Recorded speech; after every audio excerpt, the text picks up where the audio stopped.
Hello and welcome to the JB&M Sports Fanatic stream, guys. Welcome to this Monday Night Football matchup in which we have the 3-2 New Orleans Saints on the road here, going down to Seattle. You know, the 12th man, they're going to be involved. They're going to be looking forward to it. So we have the Seahawks here. It's a little bit of rain out there. You see Matt Hasselbeck.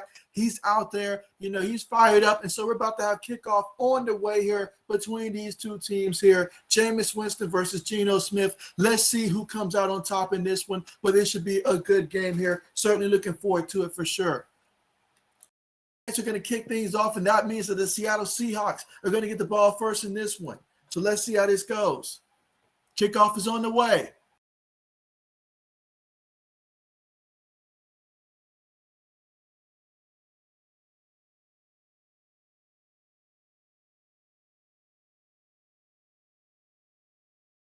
With them, Geno Smith, he's going to have to handle a lot of pressure here. I feel like the Saints, they're getting healthy right now.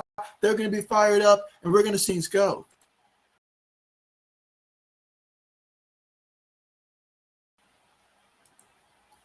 All right, I'm thinking I'm seeing a little bit of, it's saying a connection issue here on my end. All right, there we go. So 80s, thank you so much for joining the stream, man. Glad to have you here. Glad to have you here. Let's see, 1st and 10. Geno up on the center, takes it, hands it to the back. And that's going to be Collins for a pickup of about 3 yards on the play. About a 3-yard pickup. But, yeah, let me know your score projection for this one. And 80 says he can't root against the Seahawks since JB loves Geno. I mean, Geno, he can save my fantasy league. If he targets DK Metcalf more than he does Tyler Lockett, I get a W. But I need for him to target Metcalf in this one. Meanwhile, he's going to be in a shotgun formation here. 4 receivers on the play. Let's see how they do. Geno takes a snap, hands it to the back. That's Collins. Collins, he's dancing around. He gets a couple yards there. Gain of about a good 5 yards on the play, 5 or 6 yards. That's going to set it up for 3rd and 1. But, yeah, I'm excited, 80s, because 2 of my fantasy teams, they're definitely winning. Well, they've already won, basically. And it comes down to this one, ultimately, for me. If Metcalf can either tie or outduel Lockett, it'll be good. Here we go, 3rd and 1. Geno up under center here. Got a tight end, 3 receivers, 1 back in the backfield. Receiver goes in motion, takes a snap. Hands to the back. That's Collins. He's looking for room. He goes down. Was he short? It looks like he was short, and the referee says he was short indeed. That's going to bring up 4th down. So basically no gain on the play. Let's see. 80 says he's got the Hawks winning this one, 31-24. So that's interesting right there. I'm seeing a lot more people, I'm saying, go with the Seahawks in this one than I anticipated coming into tonight. But it should be a good one. I think it will be a good one. But, yeah, he's got the Hawks winning 31-24. And so, Michael, thank you so much for joining the stream, man. You say winning is a breeze.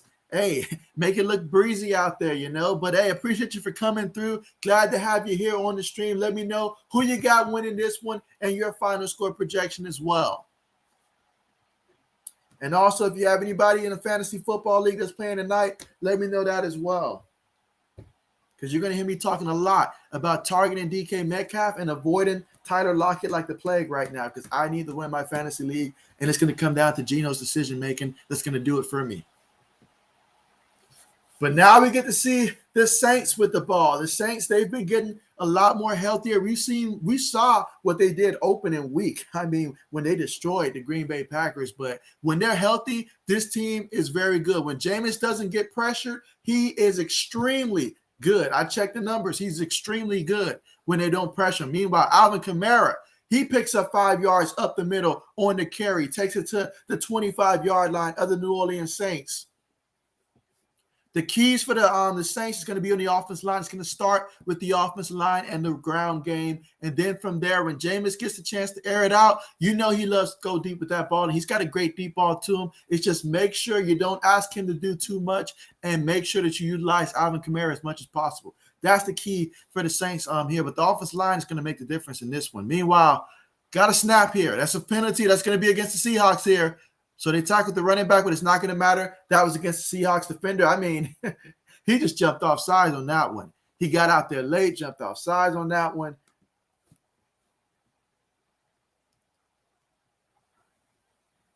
Yep, offsides on the defense.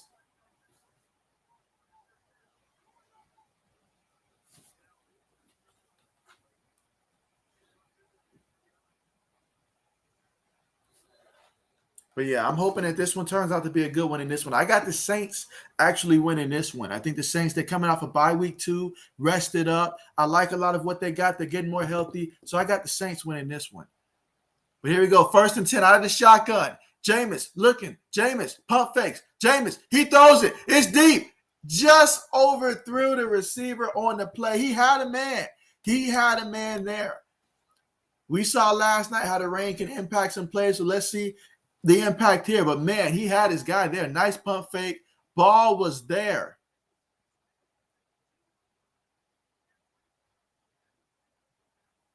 So he stopped running on the play. I know Jameis is frustrated with that because that ball was there.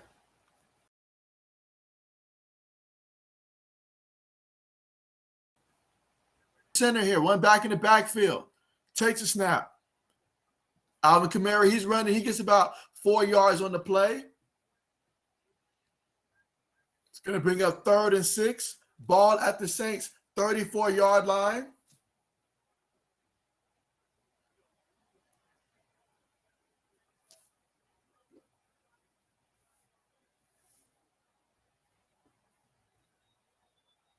All right, here we go. 3rd and 6. Shotgun formation. Jameis looking. Seahawks in pressure. He throws it. And again, what is up with Smith? I'm glad I don't have him on my fantasy football team. Oh boy, he's having some issues. He stops on the route. He's not catching the passes. Like, what's going on out there? The ball was there. Well, that's not how you win ball games there. Got to be able to make some catches here. Let's see. 80 says 3 and out. There you go. I mean, it does no good to be open if when you're open, you can't capitalize on it. Now, I know the ball probably wasn't perfect, but you're a wide receiver. Go out there and make the play. Meanwhile, we've got a return here. That's going to be all the way to the Seahawks 16-yard line on the return. So a gain of about 8 yards on that one by Swan. So now we'll get to see the Seahawks on their second possession here.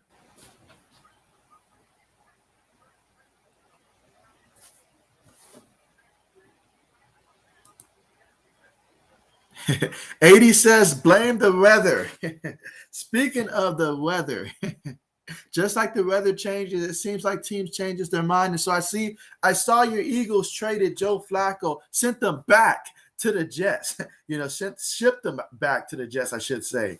And so how do you feel about that move right there? Obviously, I think, you guys get a 6th-round pick in return that could become a 5th-round pick, depending on how much, Joe Flacco actually goes out there and play. But, yeah, sending them back to the Jets. I like that move there for the Jets, though, and just they needed to have some type of veteran quarterback behind Zach Wilson that can help him, in the quarterback room, talk with him, have a couple things stuff that you just can't, as a coach, talk to him about stuff that's on the field. So, I know for the Eagles, they have Gardner Minshew as a backup as well. So, I mean, he was expendable anyways. So, absolutely. I know he wanted to retire down there in Philly, but Philly said not. So, we're going to stock up on one more draft pick from you. So, but there you go. You say blame the weather.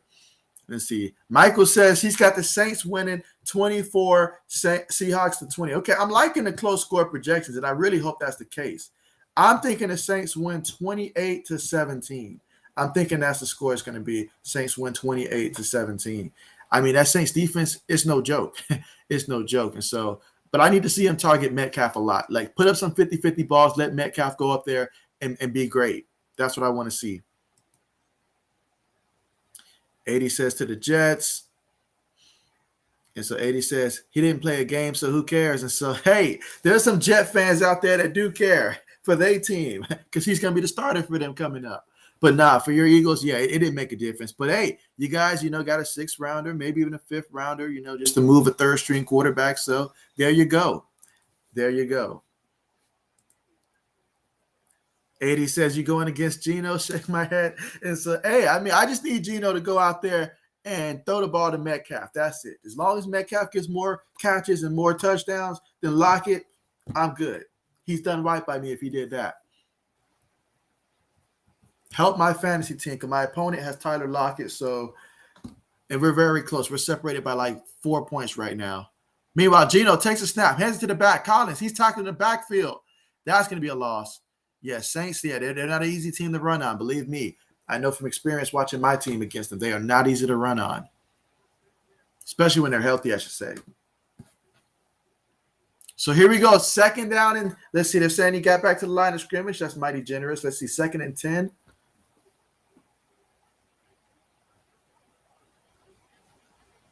All right, 2nd and 10. Geno looks like he's about to line up under center here. He's got 3 receivers on the play, one back in the back. For the back is Collins. Geno takes a snap. He play fakes. Saints, they send 4. He throws it, and it is caught. It is caught. Look at Metcalf. Look at him go. Look at him go. Do it for my fantasy football team. In the end zone. That's a touchdown for the Seahawks there. 84 yards. Geno going deep right to Metcalf. What do you know? What do you know? 84 yards. And Geno making a case here for why the Seahawks are in good hands right now. Man, I love this for Metcalf.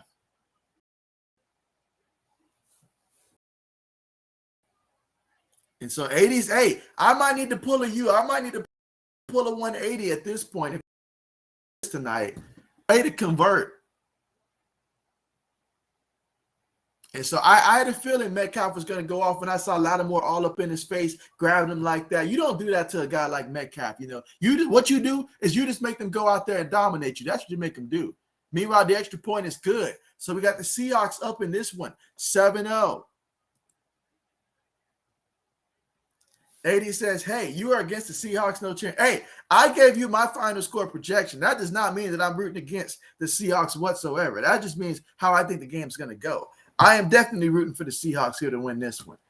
But if you ask me who I think is going to win, I'm still going with the Saints to win it, but I'm cheering for the Seahawks. That's how it works. See, I'm the 12th man that they talk about, 80s. You know, I'm the 12th man.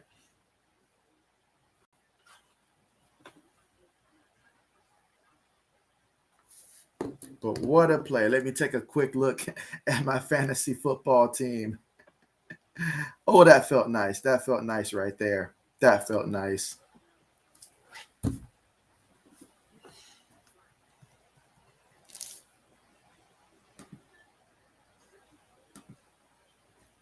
I'll tell you what, though. I mean, I see that the Denver Broncos, they are involved in quite a few trades right now when it comes to getting defensive players. Clearly, they did not take too kindly to losing to the Cleveland Browns without having the Browns starting quarterback or running backs out there. Like a Broncos defense getting handled like that, that's something we haven't seen in a very long time, especially by backups.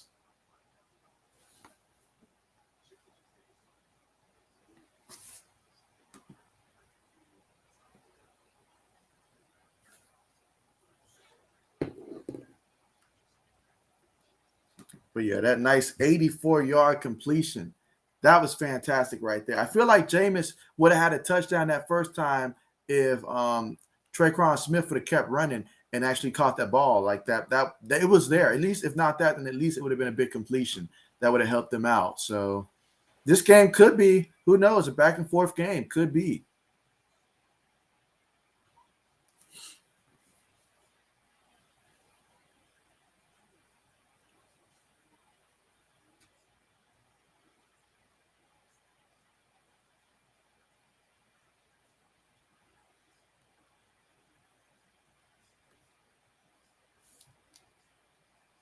Let's see. Meanwhile, we're still here at the commercial awaiting the return here.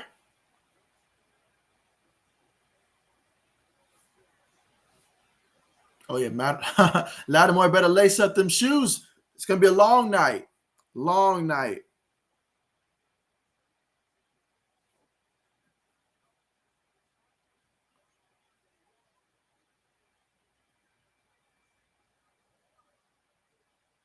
All right, so we're getting ready for the kickoff. Kick is on the way. All right, no return on the play. So the Saints are going to take over 1st and 10 at the Saints 25-yard line.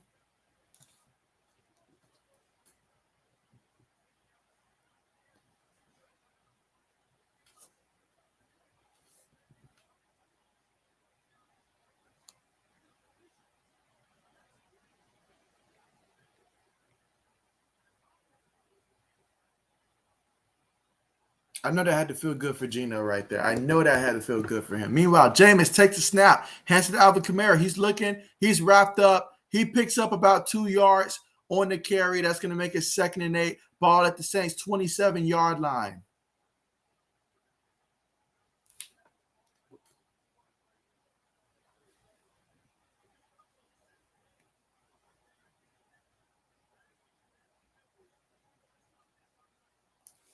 All right, here we go. 2nd and 8.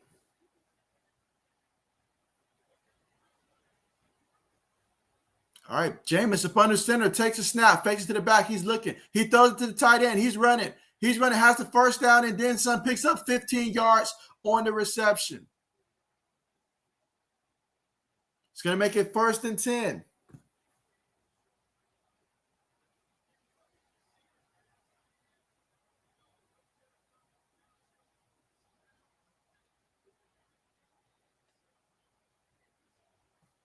All right, here we go. 1st and 10. Ball at the 40-yard line.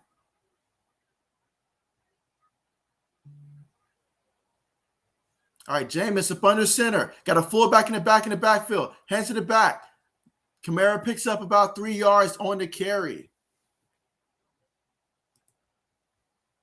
Let's see. 80 says, lucky catch. Lucky catch. Lucky catch. Oh, come on now. 80s, that was skills right there. That was all skills. And so, Old Man Mob has joined the stream. Thank you so much for joining the stream, man. Glad to have you here. And so, yeah, everything is good right now. Metcalf had that touchdown. That helps my fantasy football team. I'm happy about that. Great day so far. Lots of NFL news that went down, so I'm happy about that. Meanwhile, Jameis in the shotgun. 4 receivers, takes a snap. Jameis looking, throws it, and it's caught. That's going to be a 1st down. Gain of about 11 yards on the let's see, how many of that? About 8 yards on the reception. Takes it to about the Seahawks 49-yard line. But yeah, let me know which team are you rooting for in this one and what's your final score projection in this game.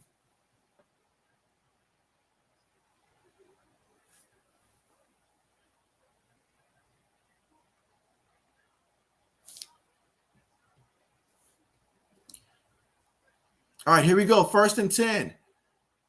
Jameis up under center. You've got 2 receivers towards the bottom of the formation. He fakes the toss to Montgomery. He's looking. He's going to air it out. And that is incomplete. Incomplete. Good coverage on the play by the Seahawks, and that is incomplete. Now we're going to be looking at 2nd and 10. And as you can see, Jameis, he will take his deep shots. He will take his deep shots.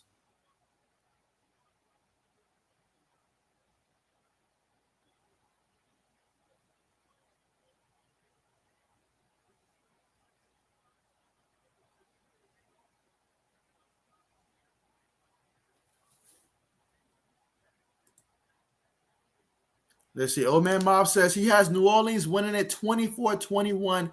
Don't have faith in Gino. And so meanwhile, pump fake, he hands it off to the back on the draw, and Camaro gains about 1 yard.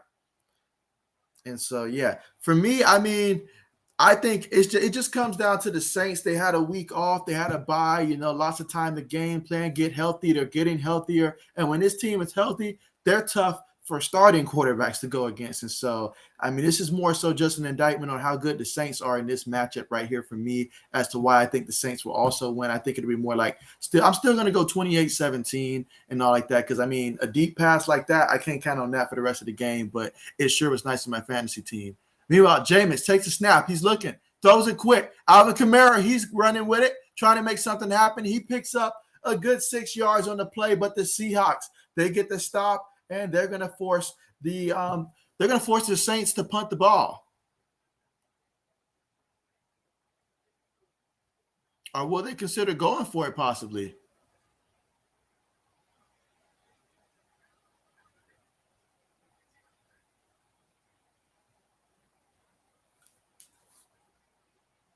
Okay, so you can see that Jameis Winston and company, they wanted to go for it. They hesitated on the field for a minute.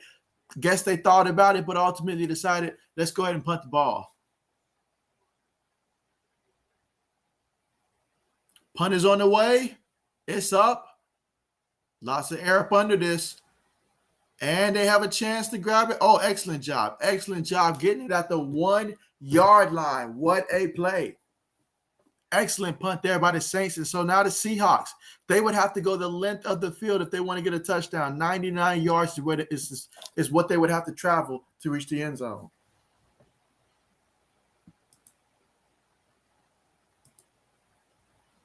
Let's see. AD says air bowl.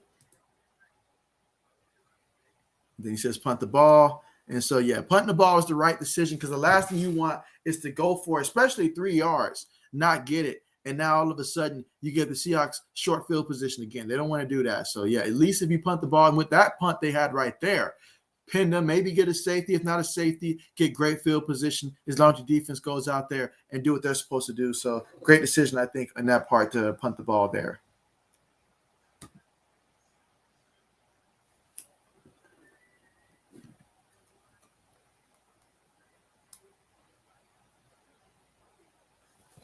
Yeah, make sure you guys don't forget to press the thumbs up button for the video here, for the stream here. Let's go ahead and get that going here, and let's see if we can get to about 10 before the half.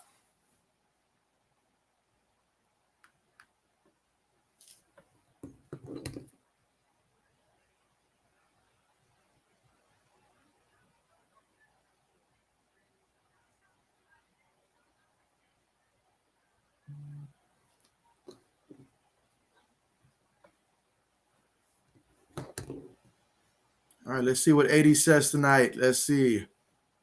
He says that Geno is going off tonight. So, hey, if he goes off, as long as he's throwing it to my boy DK Metcalf tonight, I'm happy. I'm really happy.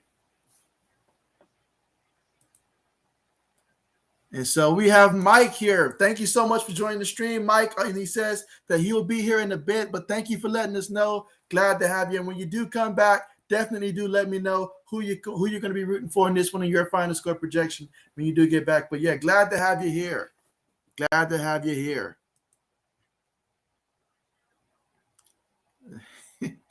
Let's see. 80 says, you will see, JB. Oh yeah, hey, if he goes off, that's going to be good for me. That's good news for me.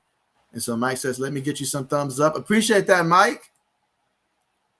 And I see 80 says, everyone but DK. You would say that. You would say that. But luckily, me and Geno, hey, he's not going to do that to me. All right, Geno up under center. Swan goes in motion, takes it, hands it to the back. And the back falls forward, picks up.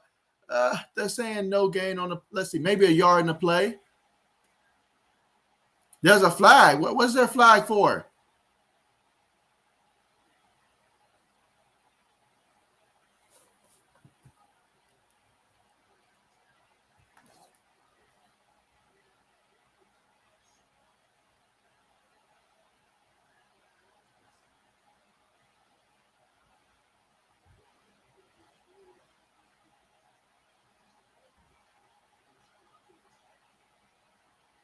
And hey, Lattimore, you got to chill, man. You cannot be out there pushing my fantasy football receiver around like that. Can't do it. Can we get an ejection here? Can we get Lattimore out the game?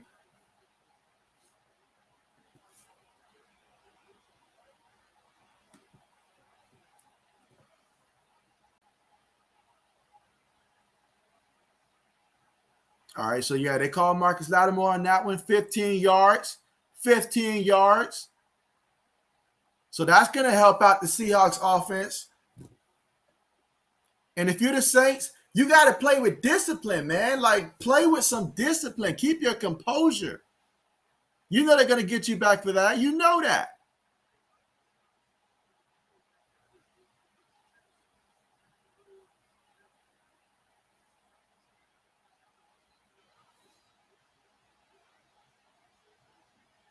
All right, Geno up under center here. 3 receivers on the play, 1 tight end, 1 back in the backfield. Up now he's switching some things. He's going to line up in the shotgun now.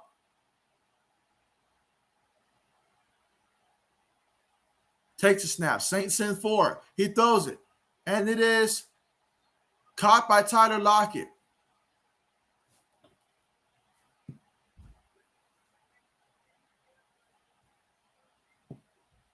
That's a 5-yard completion on the play. Brings up 2nd and 5 coming up. Again, we're in the first quarter. 5 minutes and 10 seconds left to go in this one. 3 receivers on the play. 1 tight end, 1 back in the backfield. Swan goes in motion.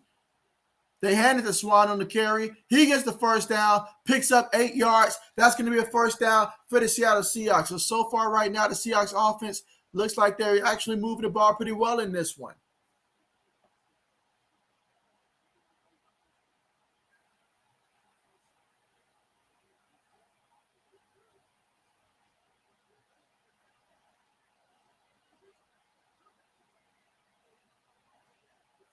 All right, so here we go. 1st and 10. Ball at the Seattle 30-yard line. Out of the shotgun. 3 receivers on the play. Fakes it to the back. Geno's looking. Geno feels the pressure. Geno's running. Geno throws this one away. Good decision to just throw it away. Live to see another down.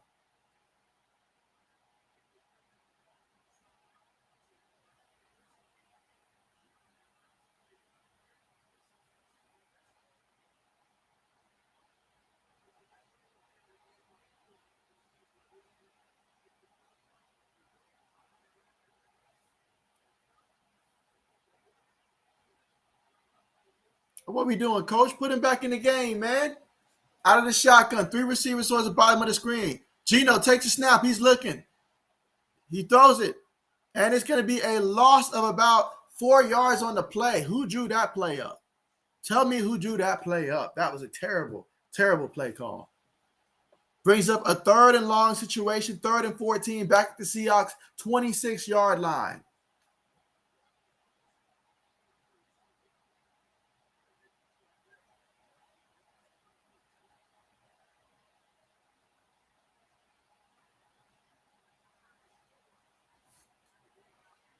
All right, 4 wide receivers out of the shotgun here. Takes a snap. Saints send 4. Geno throws it. It's caught by the tight end. Excellent tackle there by Williams. That's going to bring up a 4th and 9 situation. So we're about to see a punt by the Seahawks.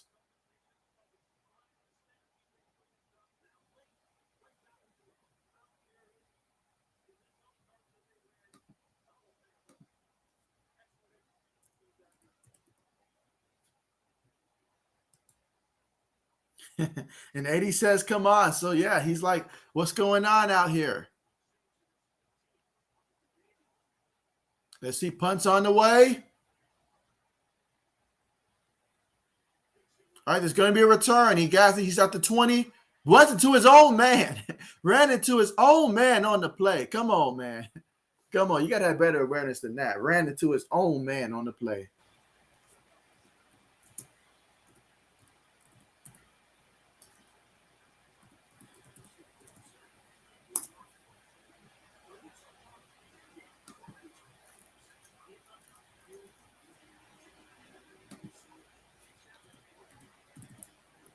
All right, let's see.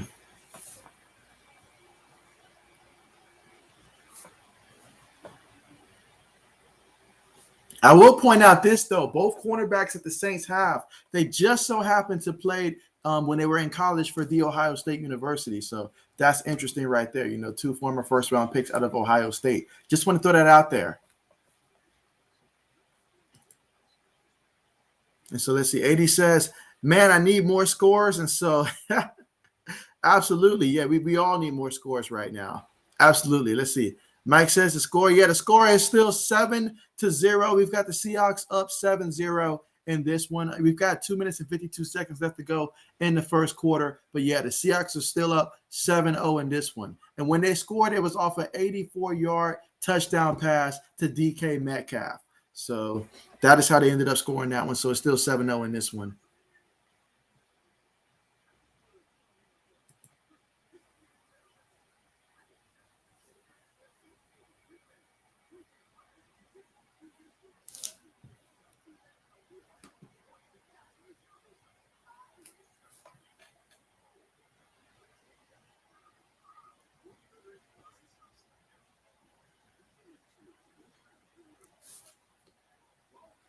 Currently, we are at the commercial right now, awaiting this game to return.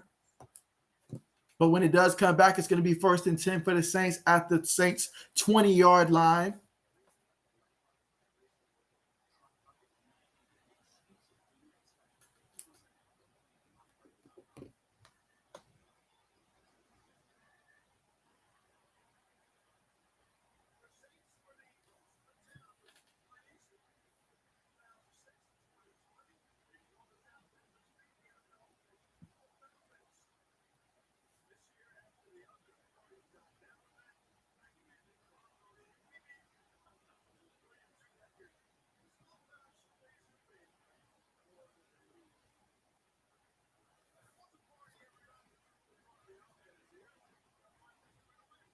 All right, here we go in the shotgun now. No backs in the backfield. You've got 4 wide, 1 tight end. Takes a snap. Seahawks in 4. Jameis throws it, and it is too high for Alvin Kamara. That's going to be incomplete. Going to make it 2nd and 10 from the Saints 20-yard line. Let's see. 80 says, "Are you a commissioner of a league?" I actually, yeah, I am commissioner in one of my fantasy leagues. I've got 2 teams there in that fantasy league, but yeah, and the other one, that's the only one that I'm not the fantasy, like the commissioner in that league. But yeah, I am a commissioner in my 16-person league. So I guess technically 15-person, but 16 teams. Jameis in the shotgun takes it, hands it to Camaro. Camaro, he's running inside. There's not much there. He gets 2 yards, say 3 yards on the play. That's going to make it third and 7 coming up from the Saints 23-yard line.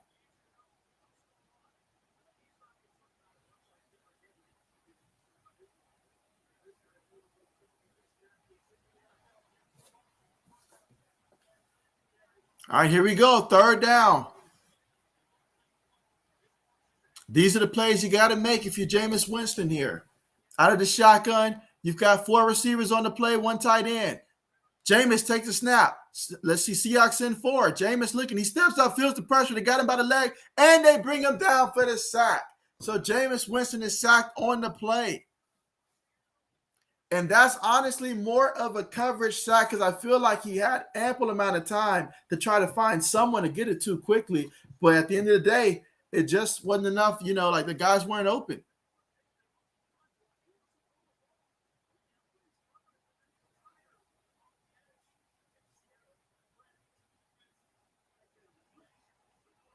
All right, here we go. 4th and 12. They're going to punt the ball. Punt is on the way. Let's see if we'll get a return. Fair catch is symboled, caught at the 41-yard line. So the Seahawks will take over 1st and 10 at their own 41-yard line. So great field position to start off with for the Seattle Seahawks. And let's see if they can continue to move the ball.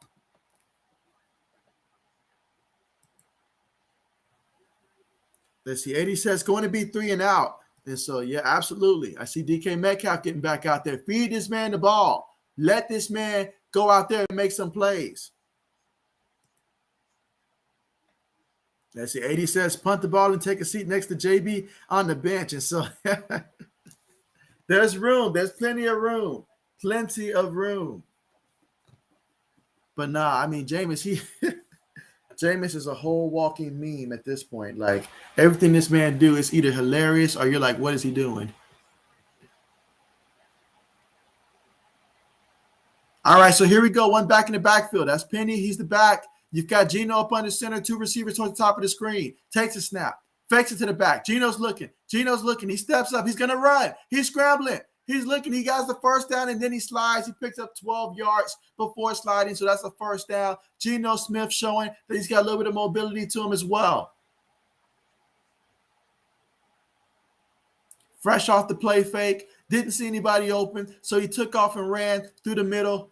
Excellent decision by his part, and good job sliding to get down. Here we go. 1st and 10.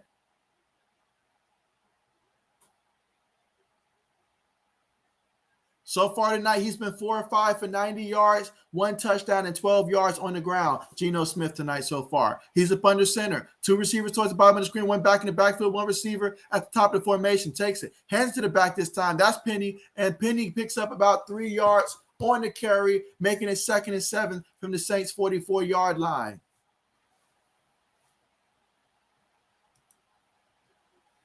Let's see. 80 says Gino the runner. Yeah, Gino's doing everything he can out there to show and tell the Seahawks fans they can believe in him until they get Russ back.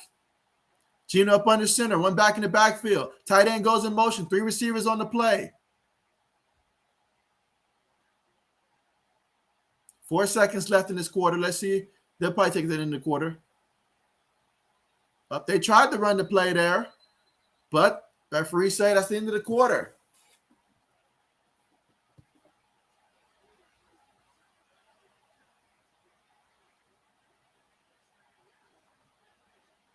All right, so I guess the Seahawks, they tried to take a snap there before the end of the quarter, but wasn't quick enough. So that's the end of the first quarter here. So at the end of the first quarter, we have the Seahawks currently up in this one 7-0 over the Saints here in a game which the Seahawks, they're desperate right now, desperate for a win. Right now at 2-4, they're 0-2 at home. That's the interesting part. How have you not won at home so far this season? But they're 0-2 at home. And so they're trying to get their first win of the season at home. Primetime matchup, 12th man is out there. We'll see how that continues to transpire. But so far, Geno Smith and company, they're winning the battle out there on this one. The key matchup seems to be DK Metcalf versus Lattimore, Marcus Lattimore. And we're going to see how that matchup continues to play out throughout the rest of the day. I'm sorry, Marshawn Lattimore in that one.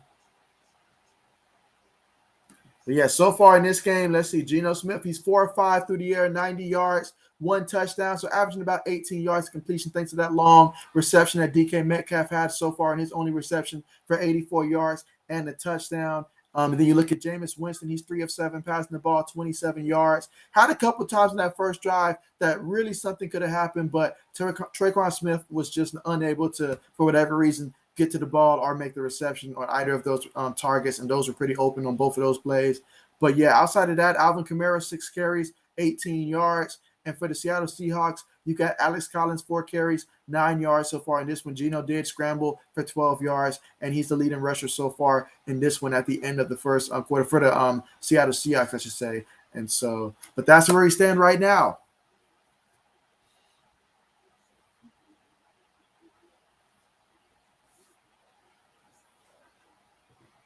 All right, let's take a look and see where we are right now in terms of thumbs up right now. Let's see.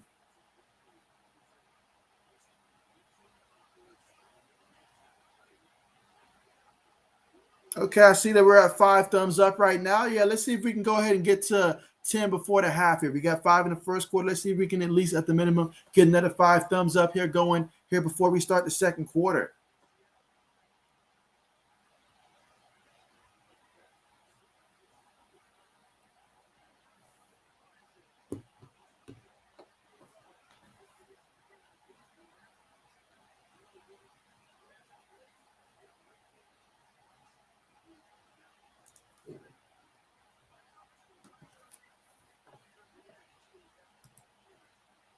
Let's see. 80 says 10 thumbs up. Yep, that is the goal before the half here. See if we can accomplish that. See if we can surpass what we got last night at 25 or 26 last night. Mike said 26, and so, yeah, 26. But let's see. Geno up under center here. One back in the backfield. Takes a snap. Fakes it to the back. He's bootlegging. He throws it, and it is incomplete. Incomplete. I don't like this at all. Put my man DK Metcalf back in the game. He would have had that reception. I guarantee it. All right, coach, listen to me. Put him in the game. Now, I would go deep to him again. That's what I would do. Well, here we go. 3rd and 7. All right, line up in the shotgun formation. No backs in the backfield. It's going to be 5 wide. Let's see if the Saints send pressure. 10 seconds on the play clock. Geno's looking. He makes some adjustments. 2 seconds on the play clock. They're going to have to burn a timeout, and they do. So Geno Smith calls a timeout.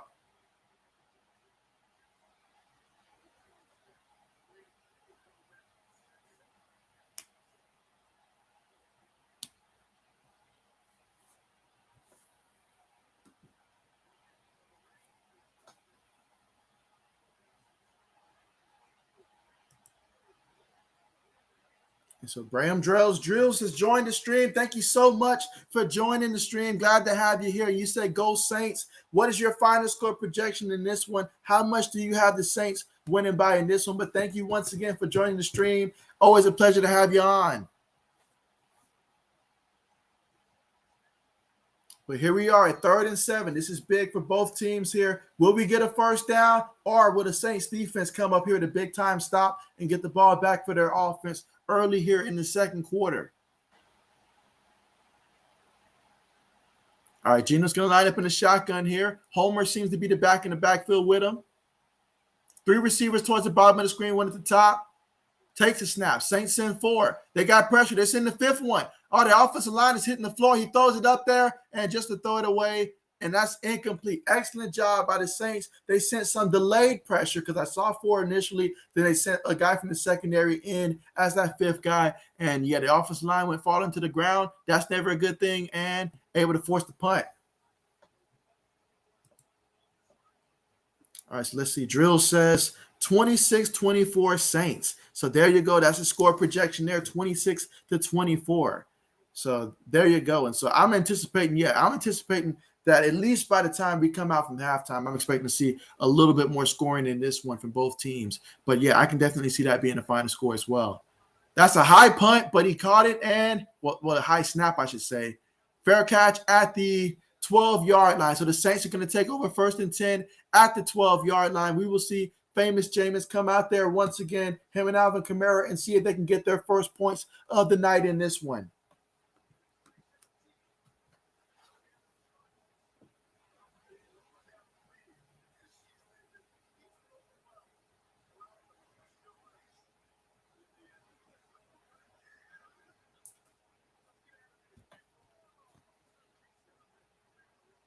All right, here we go. 1st and 10 from the New Orleans Saints 12-yard line. All right, Jameis up under center. One back in the backfield is Alvin Kamara. Smith goes in motion. Takes a snap. Hands it to the back. Camaro runs up the middle. That's going to be a pickup of about 3-4 yards on the carry.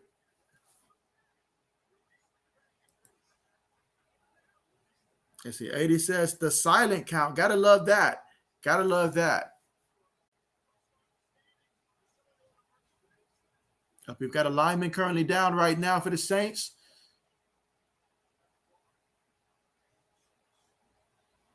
He is the left guard for the Saints. Definitely hoping that he's okay. And they took us to commercial right now where the medical staff attends to the left guard for the New Orleans Saints.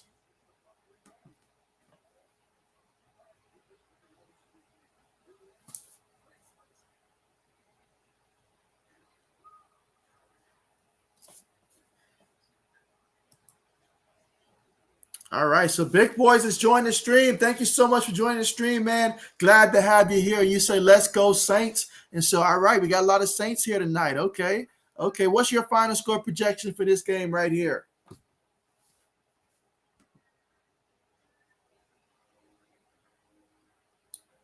But, yeah, I think this game is definitely going to be a close one. And I think in the second half, we'll see a little bit more offense from both of these teams in the second half.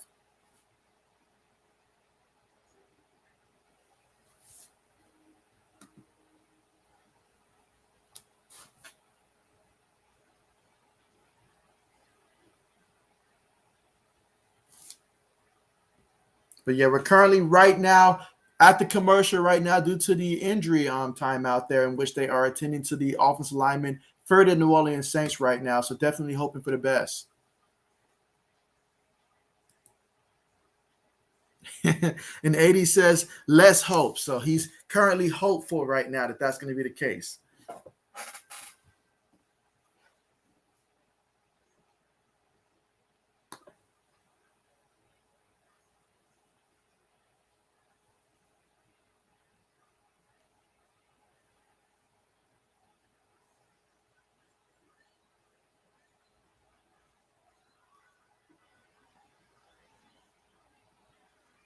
All right, I see that we're at 8 thumbs up right now. All right, appreciate that. Let's see if we can get to 10 before the half. That would be great. Matter of fact, if we can try to get to 12 before the half, let's aim for 12. That would be fantastic. But appreciate you guys for showing up once again.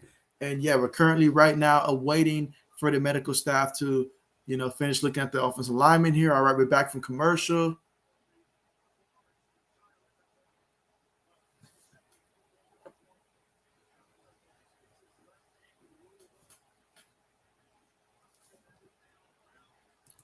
And so let's see. So Southern Country Boy says 9 likes now. So thank you so much for that. I'm glad to have you here on the stream, man. Appreciate you for coming through and let me know who you're rocking with in this one. Meanwhile, Jameis, those are to Camaro. And Camaro, he's got some space. And so look at him. Oh, he gets tripped up there. If not from that tackle from Reed, who knows how far he would have went on that one. But pickup of, let's see, that was 23 yards on that one. So that was a great play on that. Had the play action fake, threw it to him. He was wide open. As a defensive coordinator, how do you forget about Alvin Kamara? I will not ever understand that.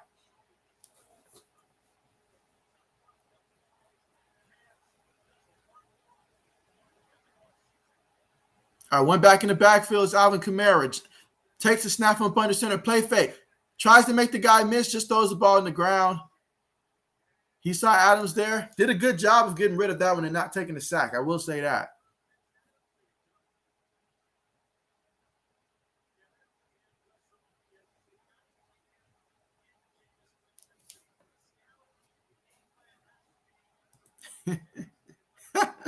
And so let's see. Southern says, wow, running like a Camaro. There you go. All right, Jameis up under center. We've got a fullback and a back in the backfield, 2 receivers to the top of this formation. They hand it to the back.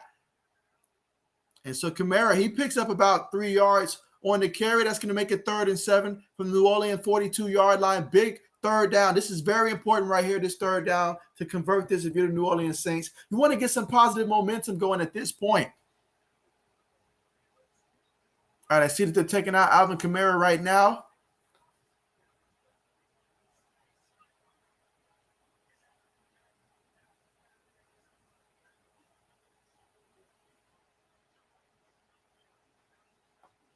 All right, let's see what Jameis can do here on 3rd and 7. Out of the shotgun formation, 3 receivers on the play. Takes a snap. Seahawks send 4. He throws it, and it's caught by the receiver. However, short of the marker. An excellent tackle there by the Seahawks, but there is a flag. There is a flag.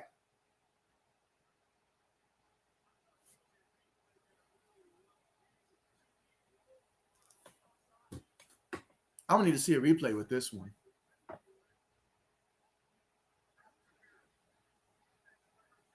All right, so they call pass interference on Reed. That's going to gift them with a 1st down on that one. That's a big-time penalty right there. Because even if you don't do that, as long as you make the tackle, you're good.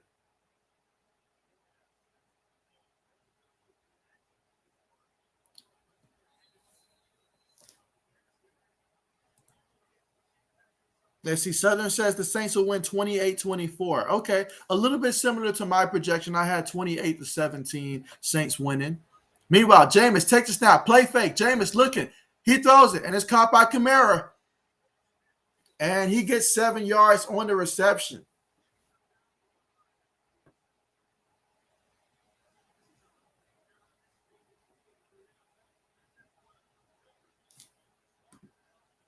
Gotta love what Alvin Kamara means to this offense. I mean, from not just rushing the ball, also just receiving as well. I mean, so many things that you can use them for in this offense.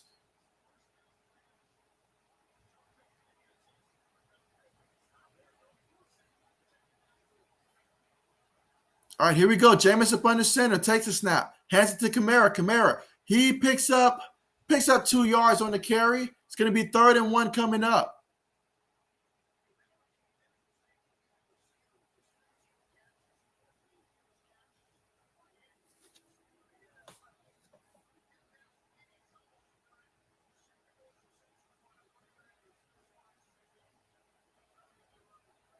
All right, here we go. Big time 3rd and 1 coming up. Who wants it more? O-line versus D-line. Jameis up under center. Hands it to Camara. Camara runs up there. And, oh, man, what a stop. What a stop. I thought for a second that he was going to get the first down, but somehow, some way, the Seahawks defense put it to a stop immediately and prevented that first down. Because at first, it really looked like he was going to be able to get it, but then, oh, man, what a play by Brooks. They're going to end up going for it. Oh, man, referee's like, back up, son.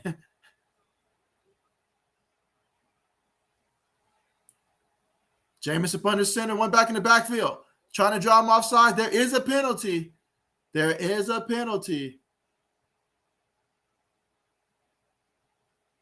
And Sean Payton's like, what's going on?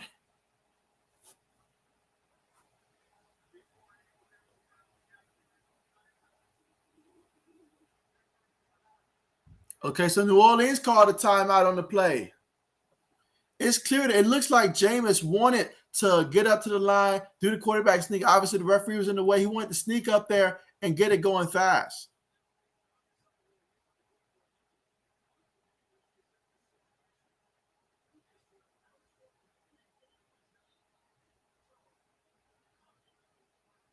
I feel like you got to go for it. You got to go for it. Give your team a chance to get going. You get the first down. You draw momentum from it. I understand earlier punting the ball, that was the right decision. But 1 yard right now, I just feel like the offense can use a first down right now to help them get some momentum.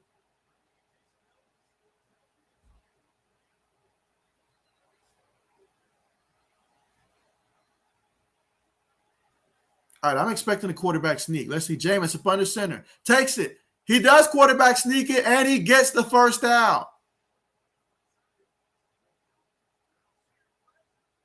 Yeah, he got the first down on that one.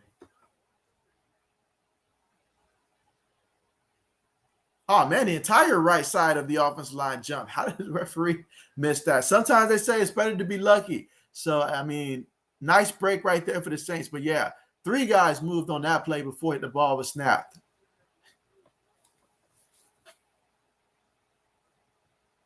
But here we go in the second quarter, 10 minutes left to go. Jameis up under center, got a fullback in the backfield, takes a snap, hands it to the back. Camaro, he's tackled in the backfield. That's going to be a loss of a yard, but there's another penalty thrown out there.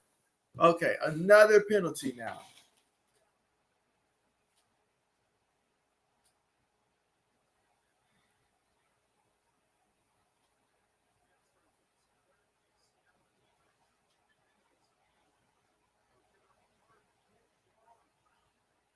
All right, so the referee says that this is a holding against the offense. That's going to back them up 10 yards. Now we're looking at a 1st and 20 right now. So things get very interesting. I mean, if I'm the Saints, I probably want to see if I can try to get maybe another screen to Camaro or something like that. Just get him in open space and see if he can make some guys miss. Either that or let Jameis air it out. But yeah, 1st and 20. All right, Jameis up under center, one back in the backfield. You got 2 receivers, 2 tight ends. Takes a snap. Jameis looking. Jameis has time. Jameis throws it, and it is caught by the wide receiver. That is Callaway with the reception. That's going to be a pickup of 14 yards. So on first down, they pick up 14 yards to make it 2nd and 6. That's what you needed on first down. Get a chunk of the yards on that one, and now you made 2nd down a lot easier after that penalty that you had that moved you back in the first place.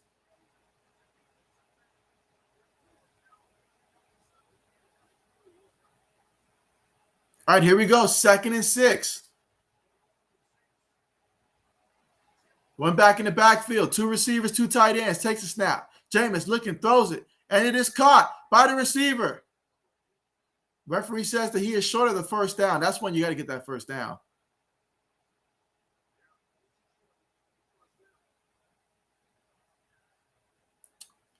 I don't know. That felt like a bad spot right there. I felt like he had the first down.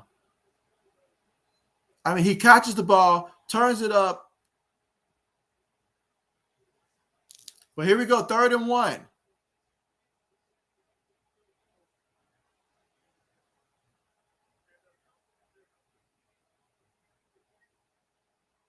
So they're helping that their offensive lineman, their left guard, Pete, off the field once more. He had got hurt earlier in the game. I guess he tried to come back, see if he can play through it. It's just too much. So yeah, he's going to be on the sideline right now being attended to. But here we go, 3rd and 1. I feel like right now you have to run the ball. A lot of guys close to the line of scrimmage, one back in the backfield, takes it, hand it to Camaro. Camaro, oh man, he is tackled, but did he do enough to get the first down? That was all effort on that play by Camaro, if he did get that. All right, so they're going to measure. They're going to bring out the chain gang here. Let's see what they say.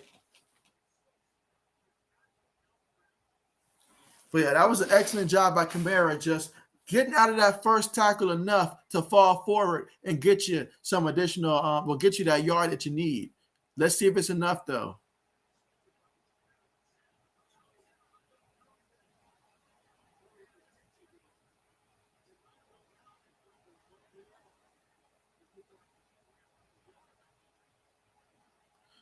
All right, let's see. Chain gang is out. That's a first. That's a first down. It just has to be the link of the chain. That's a first down. Don't tell me they need a measuring from the measuring. That's a first down. Let me call into the replay booth and say that's a first down. That's a first down. They say fourth down.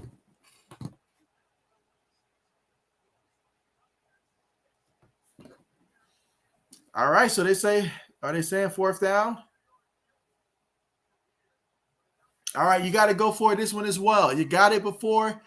Let's keep it simple. Quarterback sneak. You're the interior of your offensive line versus their defensive line. Let's see who wins. Jameis up under center. Takes a snap. It is a quarterback sneak, and he does get the first down. So that's going to be a new set of down for the New Orleans Saints. 8 minutes left to go in the second quarter. I mean, the Saints, they 12 plays already, 55 yards, 6 minutes and 45 seconds off the clock so far. They're doing everything they have to sustain this drive. This is the drive that you want to finish in the end zone. All right, Jameis up under center. Got two tight ends. Let's see. You got two receivers as well. Takes it. Fakes it to the back. Jameis is looking. He throws it to Camaro. Camaro, he has it, and he picks up about 9 yards on the play. That's going to make it 2nd and 1.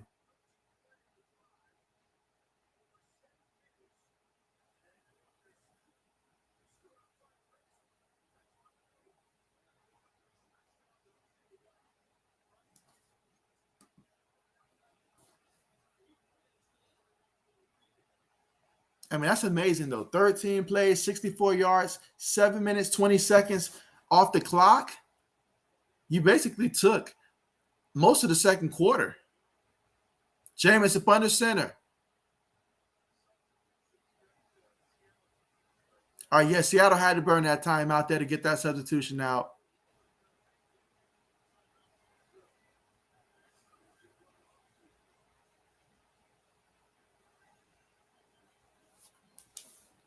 But yeah, the score is still, we're still at 7-0 right now. The Seahawks are still up 7-0 in this one. We are waiting to see the Saints. Can they get some points on the board here?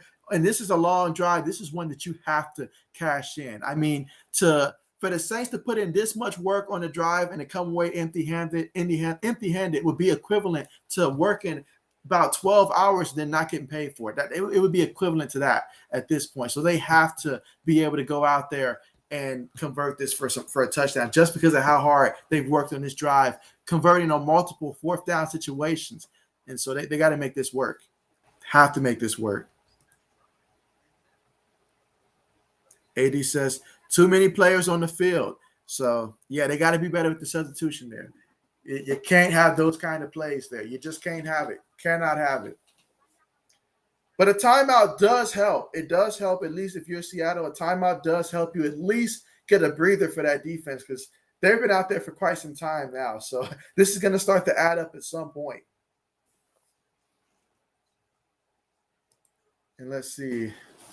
80s, or as I sometimes call them, 180 says, he says, JB predicted at least 20 points before the half, which is not the case at all. Not the case at all.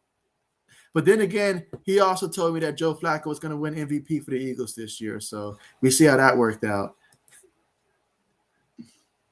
He said Joe Flacco will get MVP and Super Bowl MVP.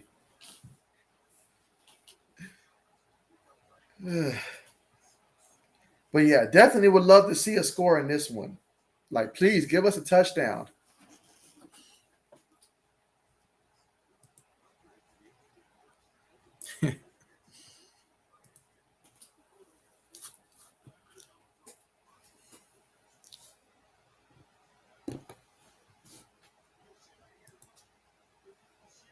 Let's see. 80 says, no, I said Jalen Hurts would. So there you go. I mean, it's looking like, Hurts. I mean, I don't know what happened against the Raiders. Like I thought the Eagles would come out ready to play in that one. I don't know what happened with that one. But here we go. Jameis up under center. Got a fullback in the back. Hands it to the up back. That's a first down. That's 2 yards on the carry. 7 minutes left to go in the second quarter.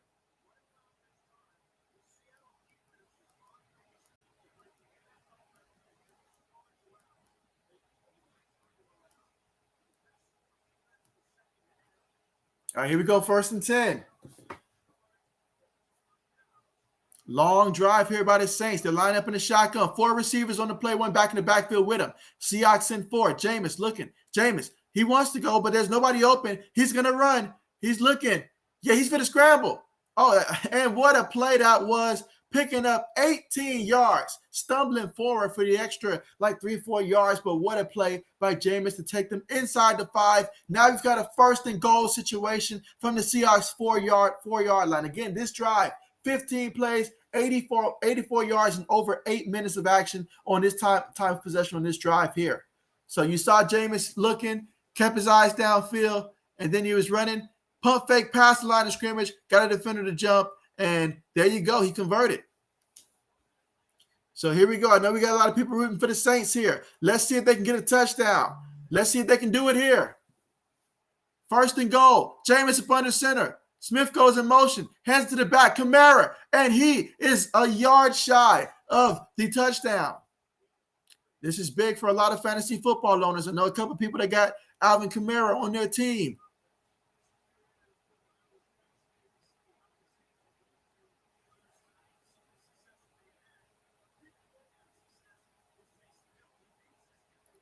All right, here we go. Let's see what happens here.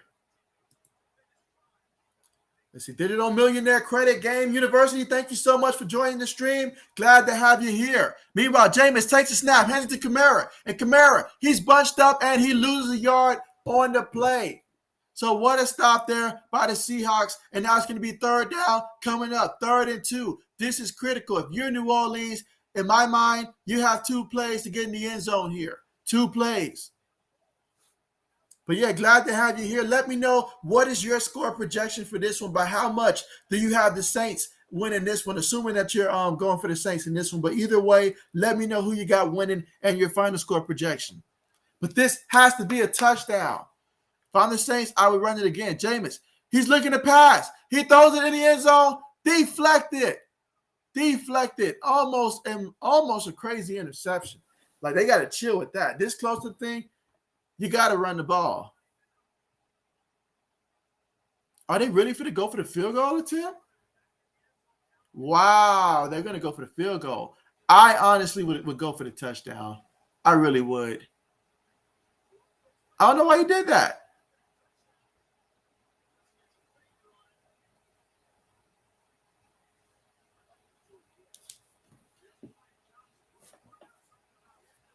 All right, let's see if they can get 3 points here from the rookie. Kick is up, and it's good. All right, 7-3 is the score here. So after that long drive that they had, I mean, a lot of plays on that one, over 8 minutes off the clock. They end up settling for 3 points in this one.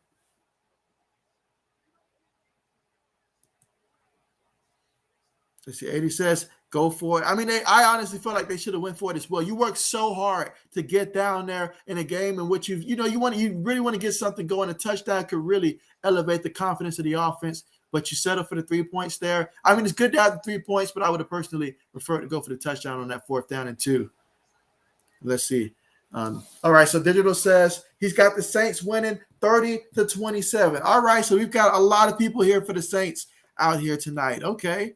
And so, yeah, I mean, my score is 28-17. I got the Saints winning 28-17. But, man, I mean, it's been so long since we saw the Seahawks offense right now. But at least both teams are on the scoreboard right now. That's the good part. Both teams are on the scoreboard currently. And, yeah, it's a very defensive game. But the Saints, they put in a lot of work to come away for 3 points on that drive. A lot of work. And so far in this game, Jameis Winston, he is 8 of 14, 85 yards through the air, averaging about 6 yards of completion. You know, he's been sacked one time in this one. For the Seahawks, Geno Smith, 4 of 7, 90 yards, averaging 13 yards of completion in this one. Also has a touchdown. No interceptions thus far, has not been sacked yet. And on the ground, Alvin Kamara, 13 carries, 29 yards.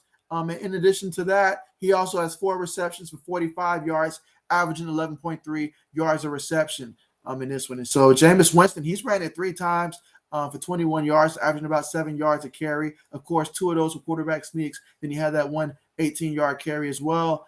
And then for the Seahawks on the ground, you know, Alex Collins, he's starting off as running back number 1 tonight, 4 carries, 9 yards.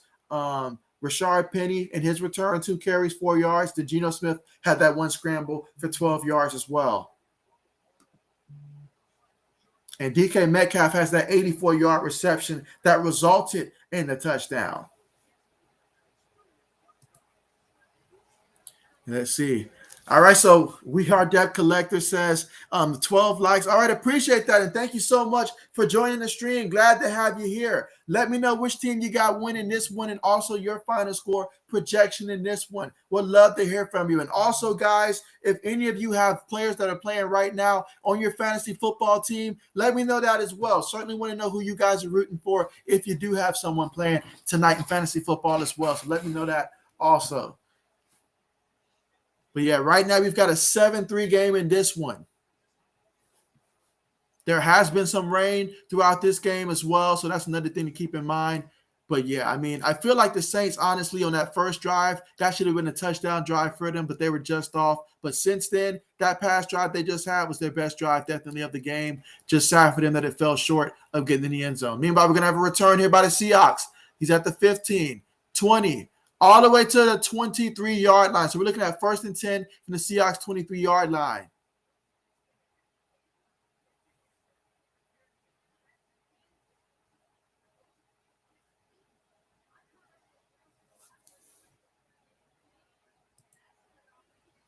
Let's see. Michael says them the Saints need to break out. Honestly, they really do. They really do. Make this a game. You know, well, make this a more interesting game, a more exciting game here. Get us some scores. All right, Geno up under center here. You've got 3 receivers on the play, 1 back in the backfield, and a tight end. Takes a snap, heads to the back. The back trips up, gets knocked down, flipped upside down. It's not looking good right now. He lost 3 yards on that carry. I mean, it was bad from the start. He fell, got up, tagging in the backfield, flipped upside down. Just a lot going on in that play, but going in the wrong direction. 2nd and 13. Great job there by the Saints defense. But 2nd and 13, ball at the Seahawks 20-yard line.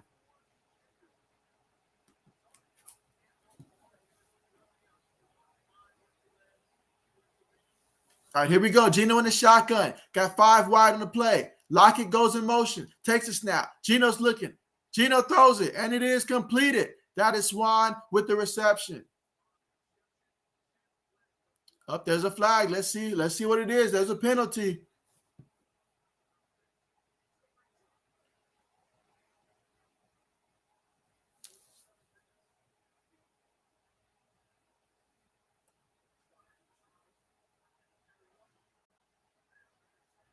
All right, so a personal foul on the defense, number 22. You can't have that kind of stuff. You just cannot have that. You can't give up free yards. Saints already having a couple of these penalties tonight. You cannot give them free yards.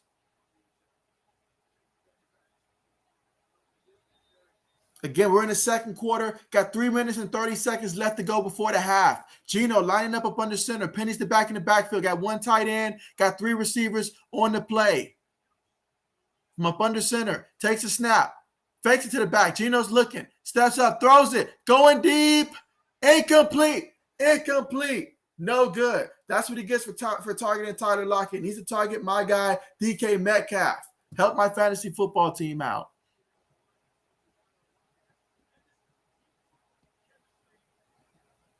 Yeah, Lockett just dropped out when the ball got there. Yeah, the ball got in his hands now.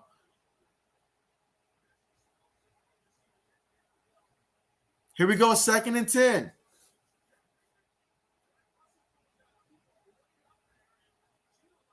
All right, we've got 5 receivers on the play. Geno in the shotgun takes a snap. The Saints only send 3. And it's caught by the tight end. Let's see what they mark him out at. All right, so he's got the first down.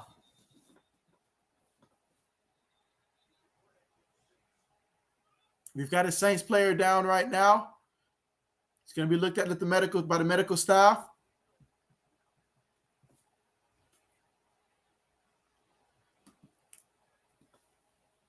Again, we're in the second quarter, 3 minutes and 9 seconds left to go here in the second.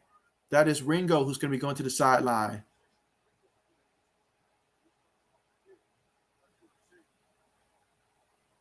But there is a penalty.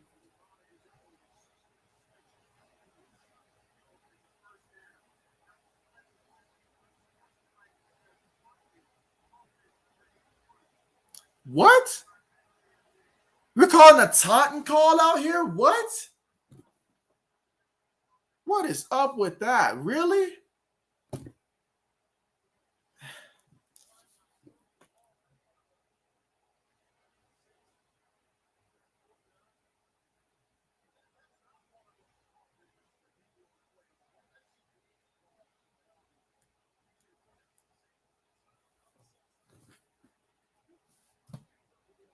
These guys got to play with more composure than that.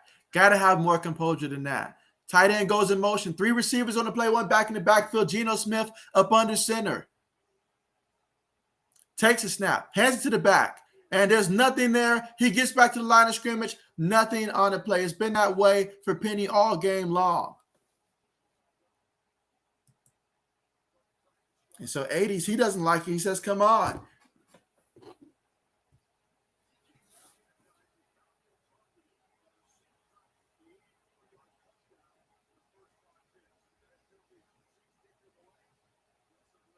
Come on, what kind of question is that? No, the Saints aren't taking them away. Geno's just not targeting them. That's what it is. You can't take a guy away if you're not targeting them. You throw the ball up to him, he'll make a play.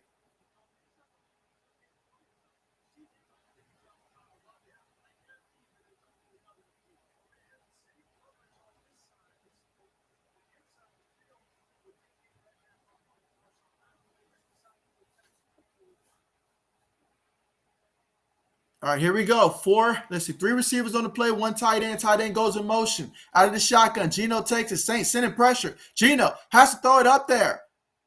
Incomplete. Threw it out of bounds. Now we're looking at a 3rd and 9. Ball on the Seahawks 41-yard line. Can the Saints make a stop here and try to get the ball back for their offense so they can have some time to try to drive down there and run a little bit more than a 2-minute offense out there? Or will the Seahawks get a first down? If they don't target DK Metcalf, though, that just shows me the coaching staff doesn't know what they're doing right now. I mean, your man just showed you he can get you a touchdown, and you haven't targeted him since. All right, here we go. 5 wide on the play. Geno in the shotgun. The Saints, they're showing pressure.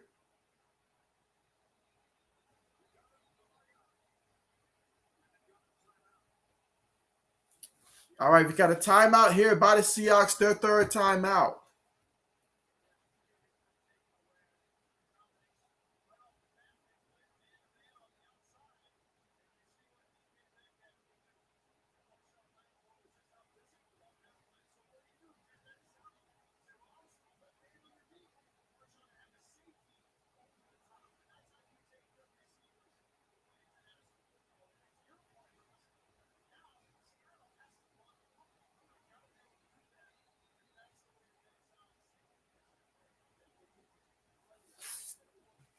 Yes, the Seahawks have not really been able to run the ball so far in this one. 10 carries as a team, 31 yards. 12 of those yards came from Geno Smith on a scramble. So they've not been able to run the ball. But here they go. They've got 5 wide again. Out of the shotgun, takes a snap. Geno's looking. Geno feels the pressure. He's running. He heaves it up there, hoping for a miracle. And was it picked off? All right, they're saying it hit the ground, incomplete. But he was going for Lockett, no good.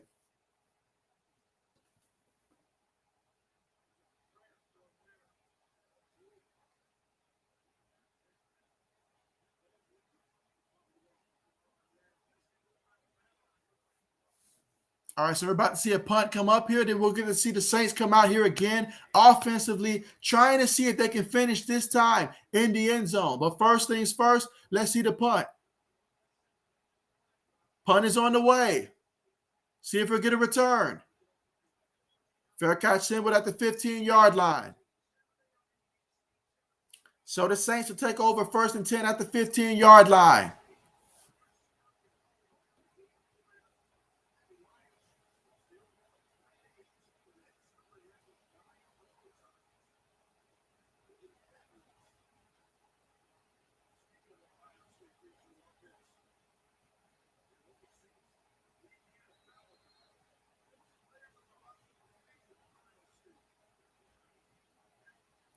Well, that bodes well right there for my Ohio State Buckeyes. 7 players on the roster.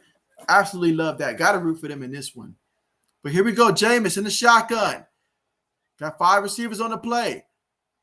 Seahawks are showing pressure. Takes a snap. Seahawks send 4. Jameis throws and it's caught. Alvin Kamara gets the first down. Picks up about 14 yards on the play.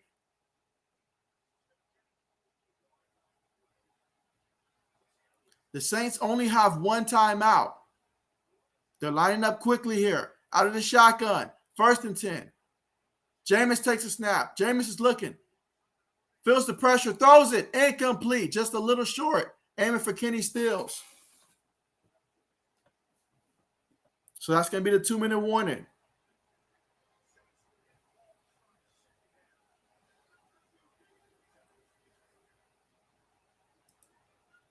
And so far in this one, it's been a very defensive game, you could say.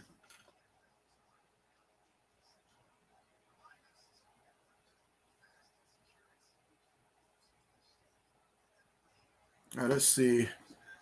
All right, so yeah, right now we have 13 thumbs up. So really appreciate you guys. I mean, we're coming up early and often here. 13 thumbs up, and we still have 2 minutes till halftime. So let's see if we can reach 15 by then. Let's see. 80 says 1-minute drive. Call it, JB. And so 2-minute drive. Okay. Yeah. Well, I think this. Let's see. 2-minute drive. This is tough. I mean, Jameis hasn't been throwing the way that I know that he can, but I'm gonna go ahead and say the Saints get another field goal before the half, and they'll go into the half 7-6. I'll go ahead and say that. I think they get a field goal here before the half. But again, at least a field goal attempt. I'll say that because they do have a different kicker here. I don't know much about that rookie kicker from Virginia Tech, so we'll see what he can do for something that's beyond like 30 yards. But plenty of time on the clock. Plenty of time on the clock. Let's see what happens.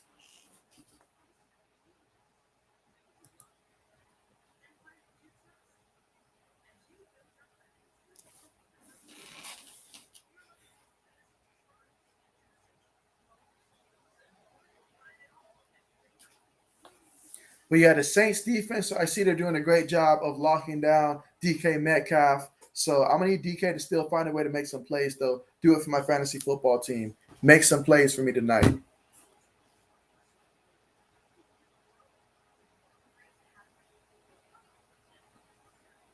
But yeah, I'll ask you guys this. Are you guys still confident right now with all your final score projections that you had?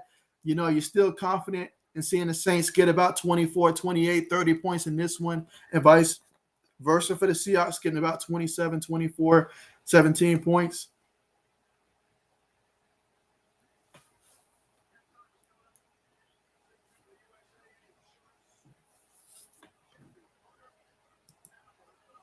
Okay, so AD says he's still confident. He says, I am still confident. Just like he's still confident that his Eagles are going to be in the Super Bowl. They're going to find some way, somehow, to get there, he says.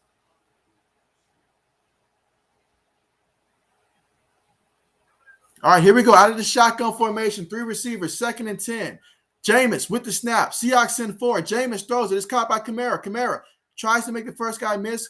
Excellent tackle, not being fooled out, and that's going to be a pickup of about 6 yards on the play, about 5-6 yards. So here we go, 3rd and 4. A minute 42 left in the half out of the shotgun. 4 receivers on the play. Jameis takes the snap. Seahawks send 4. He looks like he's gonna run. He is gonna scramble. And Jameis slides down after getting the first down. Here we go, 1st and 10. A minute 25 left to go in this one. Let's see if this hurry-up upstart offense can help this team get into the end zone or get some more points. 4 receivers on the play in the shotgun. Kamara's the running back next to Jameis. Jameis looking, throws it to Camaro. Camara's got the first down and then some. Camaro showing that he can make it go. He can make it work. He can make it happen. He can do everything to help this passing team here. There's a reason why they keep this man out on passing downs. He can do it all. At the 28-yard line, got 50 seconds out there. Let's see. Jameis takes a snap. Jameis looking. Jameis throws it, and it's caught by the tight end. He's ushered out of bounds. 47 seconds left before the half.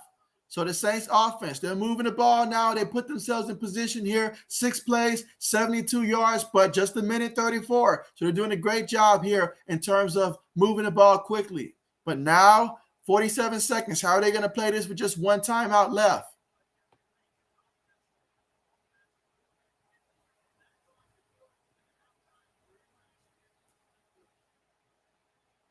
All right, here we go. Out of the shotgun. You've got 4 receivers on the play. Take the snap. Jameis has to pick it up off the turf.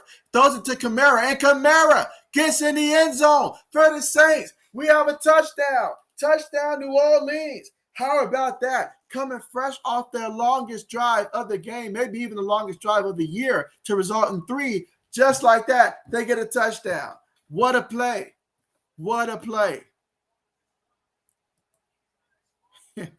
And 80 says, I said touchdown, JB said field goal. I did say field goal, but yeah, you said, I don't know about the you said touchdown part. Way to throw that in there. But what a play. 7 plays, 85 yards in less than 2 minutes. Great execution there by the Saints. Kick is up, extra point is good. They're up 10-7. So the Saints find a way to score 10 unanswered in this one. After the Seahawks had that deep pass to Metcalf, it has been New Orleans that's been getting the points now. But speaking of what you said, 80s, you said your Seahawks were going to win. You said the Seahawks were going to win this game. You still believe in that right now? Or are you going to pull a 180? Or are you going to wait this one out?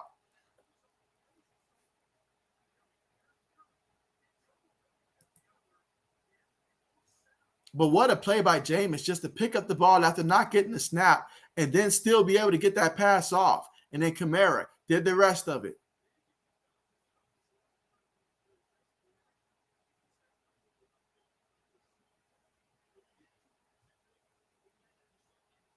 Over 100 yards receiving in this game for Alvin Kamara.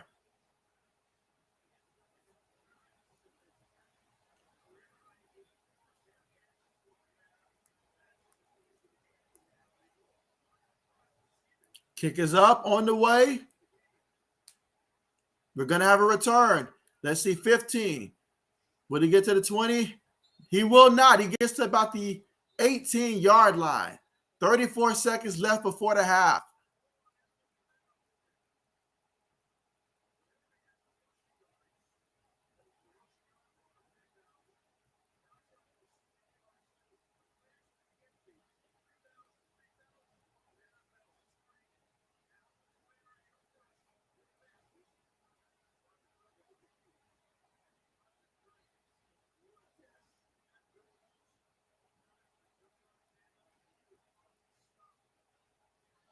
All right, here we go in the shotgun.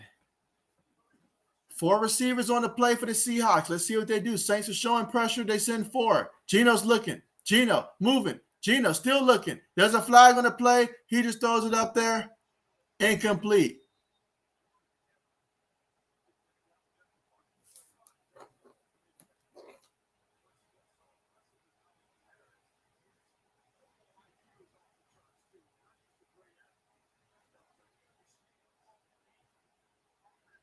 Holding on the offense. Yeah, that's a sign to just go ahead, run the ball, go to halftime. You're down 10-7. Nothing wrong with that. Just stick it to the half.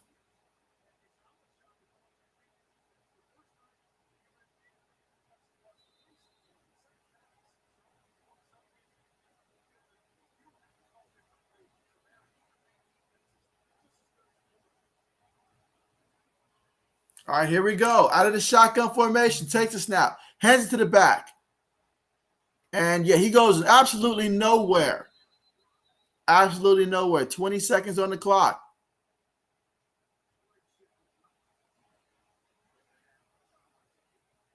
All right, so the timeout is taken. That's the third and final timeout by the Saints.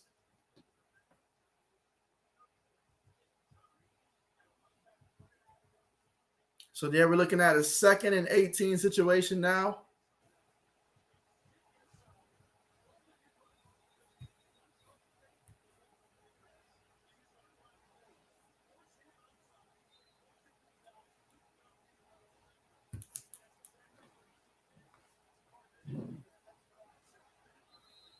All right, Geno takes a knee, so we're going to go to the half here. And at the half, the New Orleans Saints, they scored 10 unanswered in the second quarter, and they are up 10-7 here going into the half.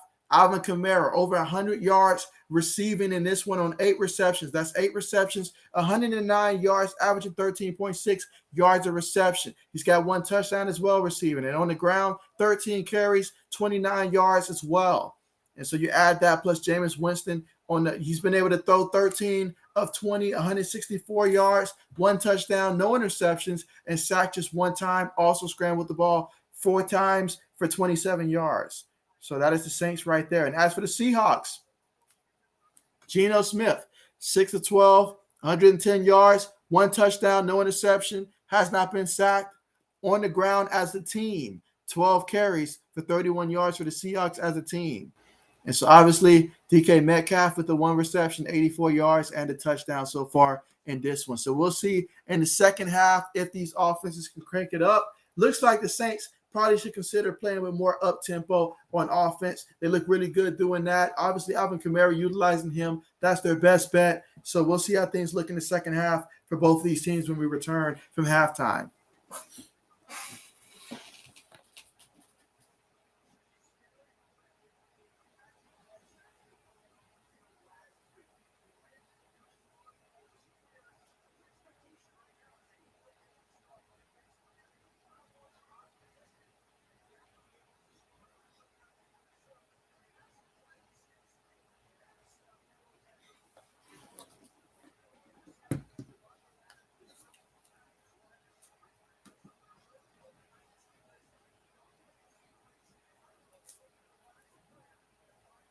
All right, so let's see.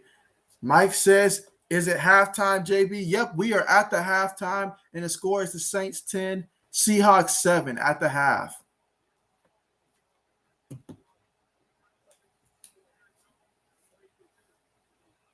That would be big news right there for the Packers if Davante Adams is on the COVID list and not able to play Thursday Night Football against the Cardinals. Seemed like a terrible time to have to play Thursday Night Football without Davante Adams. But yeah, Mike, this is a low-scoring game. Saints are up 10-7 right now in this one. And let's see. Mike says, any action? And so the only action that we've gotten so far, if I try to sum it up, Alvin Kamara has been the big one for the New Orleans Saints on that last drive. He's got 8 receptions, 109 yards. So Alvin Kamara through the air, receiving-wise, he has been pretty good in this game. Exciting to watch. And for the Seahawks, that one play that DK Metcalf made for 84 yards on that touchdown for them, that was their one big play. Outside of that, yeah, nothing else outside of that, honestly. So a rather defensive game.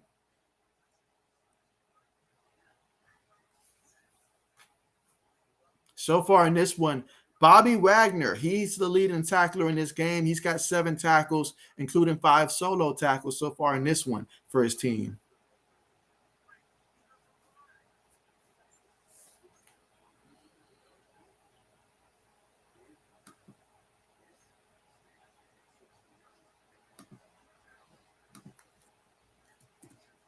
I guess meanwhile, this would be a good time for me to go ahead and pull up the schedule for this upcoming week in football in the NFL and see what games are playing.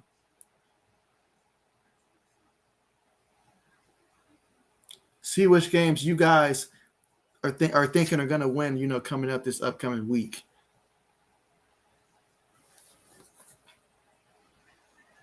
Okay, yeah. So let me know inside the live chat section when it comes to the Green Bay Packers on the road, Thursday night football. Of course, prime time. That means I'll be streaming that one. That'll be the next NFL game that we get to stream on this one. It'll be the Packers versus Cardinals. You want to see scoring? We'll definitely see some scoring in that game for sure. But yeah, down there at Arizona, who do you guys have winning? Are you going to go with Aaron Rodgers and Aaron Jones? I know that Devontae Adams, it seems like he's going to be on the COVID list, so he might most likely won't be playing in that matchup. And the Cardinals, they're getting Chandler Jones coming back. So, yeah, let me know which team you guys have in that one, Packers and Cardinals. Mike says, biggest surprise this week, the Chiefs and the Ravens. And so definitely it wasn't a surprise to me that the Chiefs lost. It was just how badly they lost. Obviously, it was a surprise. But for the Ravens, for many people, it was a surprise just that they lost. So for me, I got to lean towards the Ravens. That was – there was a lot of beatdowns this past week. I'm not going to lie. There was a lot of beatdowns this past week. Obviously what Tampa was able to do against the Bears. I expected for Tampa to win, but that was a beatdown. That was a take them in the backyard and just beat them type of beatdown right there. It was nasty. But I was happy for the Bengals. I hope that this gives them the respect that they deserve as a team because they are a very good football team. So hopefully now people will start respecting the Cincinnati Bengals a little bit more than we were in the past. Let's see. So Mike says he's got the Cardinals easy. Mike says the Cardinals by at least 13. I don't think, since there's no Devontae Adams, that's going to be tough. That's going to be really tough. If it was not for that fact, I would say Cardinals 27, Packers 24. With that being said, I'm going to now say Cardinals. I'm going to say Cardinals get 31. Packers get about 22. I'll say 31-22. Of course, I might change my mind before I do my actual picks, but that's what I'm leaning towards right now. Mike says, when should Chiefs fans panic on their roster? That answer, yesterday, or even 2 weeks ago, really, like 2 weeks ago, honestly. But, yeah, they got a lot of holes there. I know they're talking about some guys getting back healthy, but, hey, there's a lot of things they got to improve upon. Right now, Patrick Mahomes got to stop playing hero ball, and he's got to go out there and take some checkdowns. Understand there's going to be some games where you're going to let the whole fantasy football league down in terms of just not being able to go out there and light it up. But that's okay. There's nothing wrong with that. That is okay.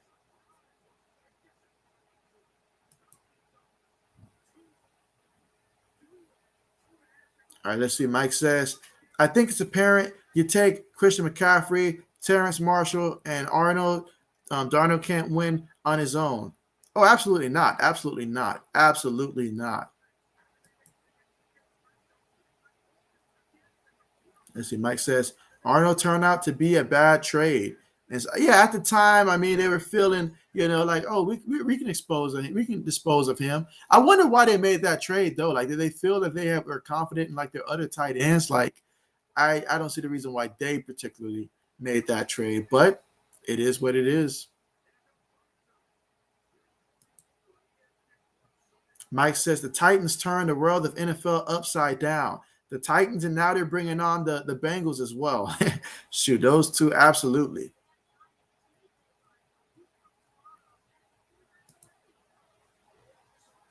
Mike says Trimble is no Arnold. Sheesh. Oh no. We're not playing in Notre Dame back there. So absolutely no, absolutely not. Speaking of which, I guess is the perfect time to segue to the next one. The Carolina Panthers on the road at the Atlanta Falcons. So who do we have in this one? Panthers going down to the Falcons. Oh man, this is tough. This is tough. It's tough to pick Sam Darnold right now. It's really tough. It's like he's in a funk. He's seeing those ghosts again. Um, oh man, that one's tough.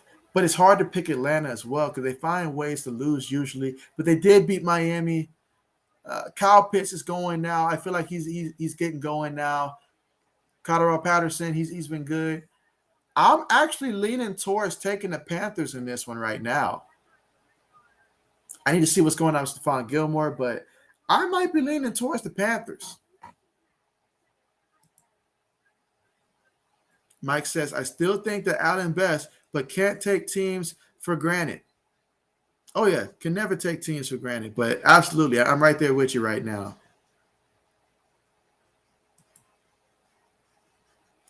Mike says, too hard to call.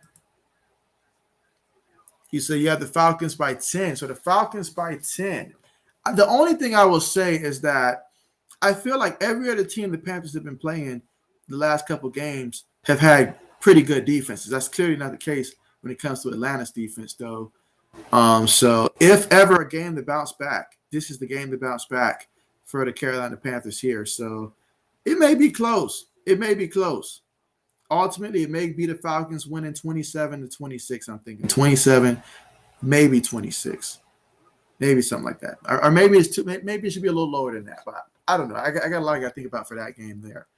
But I tell you what, though, speaking of the Tennessee Titans, Tennessee, Derrick Henry and company on the road against the Indianapolis Colts, fresh off of their win that we saw last night for the Colts in that rainy game. They don't have to worry about it this time. It's going to be down in Indianapolis. And we know they always give Tennessee a hard time. That's one thing about the Colts. They always give Tennessee a hard time. I remember the year that Peyton Manning got hurt for the entire season. They had I think they had Curtis Painter in a quarterback. And the one game they did win against the Tennessee Titans. And so they always play their best ball against the Tennessee Titans. Mike says Titans by at least 21. I got a surprise for you here, Mike. I got the Colts upsetting the Titans here. That's right. Colts upset the Titans here. I'm going to say by the final score of, I'm going to say they do it 29-26. 29-26. Now, everybody thought it was crazy when I said the Jets were going to, keep it close against the Titans. This time, I'm going to go ahead, call it like I said. I think the Colts win at home against the Titans in an upset in this matchup. There you go. And so let's say 80 says the JB Nation halftime show. Absolutely. All right, so next up, the Dolphins at the Bills. Do I even need to ask, Mike? It's just by how much? By how much do you have the Bills beating the Dolphins?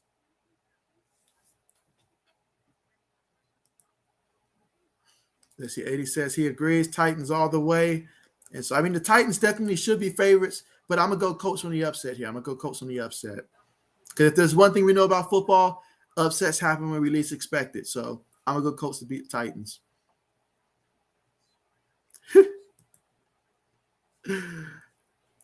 80 says the Bills 77, Fins 10. How disrespectful. How disrespectful to the Buffalo Bills. I got Buffalo 87, Fins 0. 87-0. How dare you disrespect them by saying that the Dolphins are going to score on them? How disrespectful.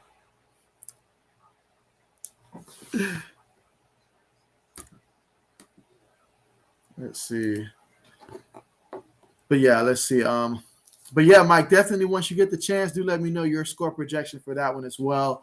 But yeah, next up is the Bengals, fresh off of their big-time win. They'll be going on the road to the New York Football Jets, who just traded for Joe Flacco. So I wonder if Flacco will be able to start in time for this one. But either way, who you got winning Bengals on the road here? I got Bengals winning this one. I'm going to say final score being 42-9. 42-9. Bengals over the Jets. Not even close. Mike says, I agree with both of you. If Allen ain't in the 50s, he will hear it. Mike, I expect the Bills to go out there and score in the 60s in this game against Miami. Score in the 60s and don't allow a touchdown. They give up a field goal or two, understandably, but about 60 is what I'm expecting.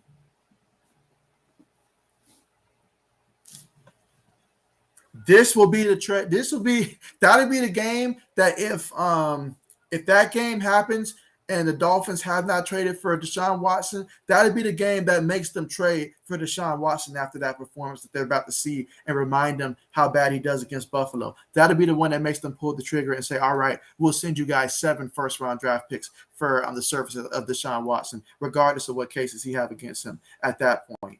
That's how bad it's going to be. Mike says a Burrow beat down. There you go. There you go. Beat him down and throw him down a Burrow, I should say.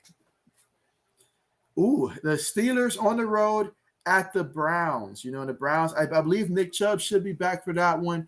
We saw what they did against the Broncos. I think the Steelers are kind of built kind of similar here. I got the Browns winning that one over the Steelers. I'm going to say 24 to about 14, 24-14, 24-7, 20, something like that, 24-13. I got the Browns winning that one.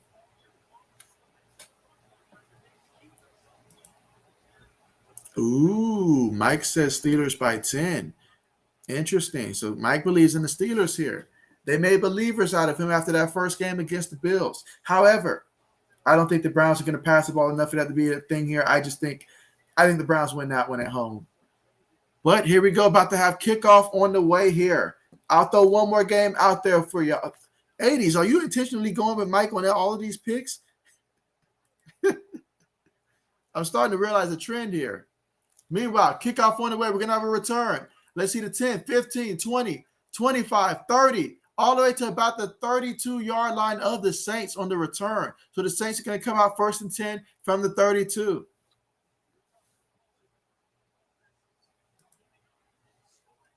Let's see. Mike says, Dolphin fans' mothers will cry when they see what the Bills do to them. And so, oh, yeah, it's going to get nasty. It's going to get so bad. They're going to call Bill Belichick for advice, and he's just going to hang up and throw the phone and say, what do you expect us to do? What do you want us to do? All right, here we go. 1st and 10. Jameis lining up up under center here. Heavy set formation here. Takes a snap. Hands it to the back. That's Camaro. Up the middle. Picks up about 2 yards on the carry. That's going to make it 2nd and 8 from New Orleans, 34-yard line.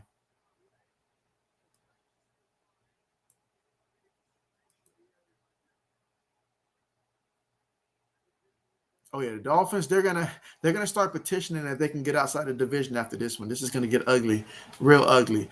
I've already sat Tua in my fantasy football league because Russell Wilson's out, so Tua's my backup. I got to pick up another quarterback now. Jameis in the shotgun, takes it. Seahawks send for, throws it. It's caught by Camara. And Camara, he picks up about 6 yards on the reception. And 80 says he's got the Eagles 63, Lions 0. 63-0. I got Eagles 23, Lions 6. 23-6. Here we go, 3rd and 2.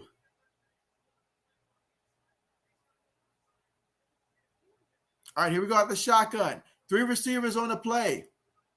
I'm sorry, 4 receivers on the play. Takes a snap. He's looking. Jameis throws it, and it is incomplete. Incomplete. What a stop there by the Seahawks defense. So now they get the ball. It's 4th and 2. Saints are going to have to punt the ball and get the ball to the Seahawks. And we'll see their offense for the first time here in the second half.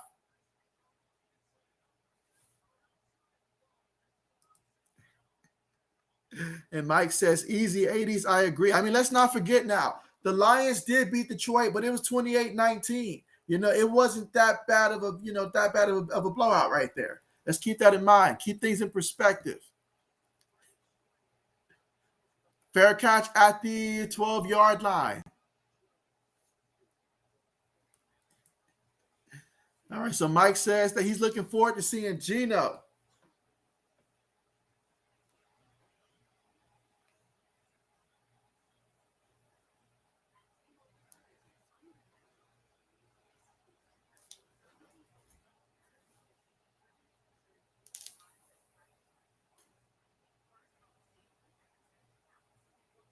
Well, I got one for you guys while we're at the commercial right now.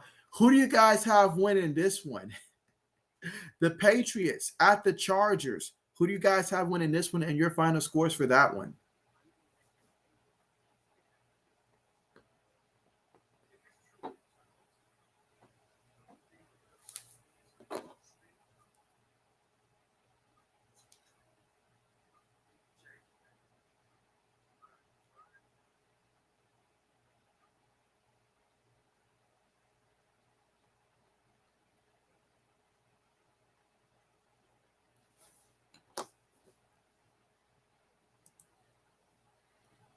Let's see. 80 says Pats 31, Bolts 20.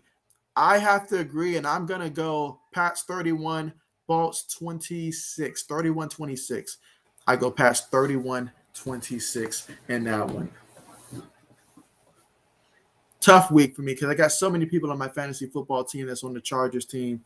So, but if ever a good reason to lose in fantasy football, this is that reason.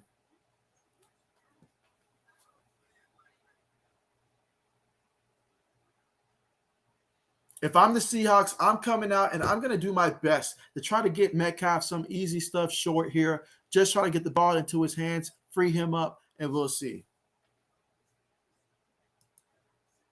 And so Mike says he's got the Chargers winning 36-24. And so I understand that. There's nothing wrong with that. Pick the team you think is best. Mike says you hope you're wrong. And so, yeah, I mean, I feel like right now, I've seen it now. The offense, they did pretty good against the Cowboys, 29 points. I'm seeing the offense being able to score. That was my biggest fear, is that we wasn't scoring early in the season. But now we're scoring a lot more points, feeling a lot more confident. I'm seeing the offensive coordinator finally get things going here, Josh McDaniels. So feeling a lot more encouraged here. And somehow, some way, we're sticking water boys back there in the secondary and still giving some teams a hard time sometimes out there. The defense is at least doing decent in big games, so particularly when we play at Tampa Bay. So I think we got a chance to win this one. Meanwhile, Geno takes a snap, fakes it to the back. Geno's looking, pass rushes around him. Geno's dancing, he throws it, and it's caught by Swan. Swan gets back, gains about 1.5 yards on the play. It's going to be 2nd and 9.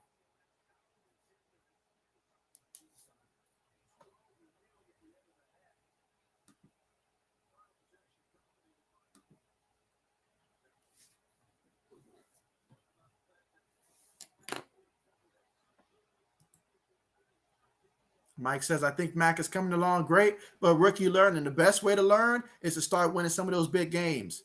It's about time. We came close too many times against some top teams here. It's time we finish it this time. Meanwhile, Geno hands it to the back. Penny's running, and he gains a couple yards on that one. That's going to make it 3rd and 4. That's about 5 yards on the carry. So 3rd and 4 from the Seattle 18-yard line.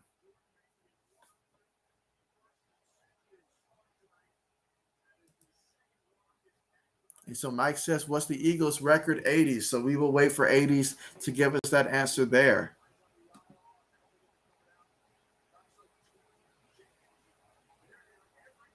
Here we go, 3rd and 4. Can the Seahawks get this conversion? Geno takes a snap, feels the pressure, throws it, and it is caught. That is Tyler Lockett, but there is a penalty. There is a penalty.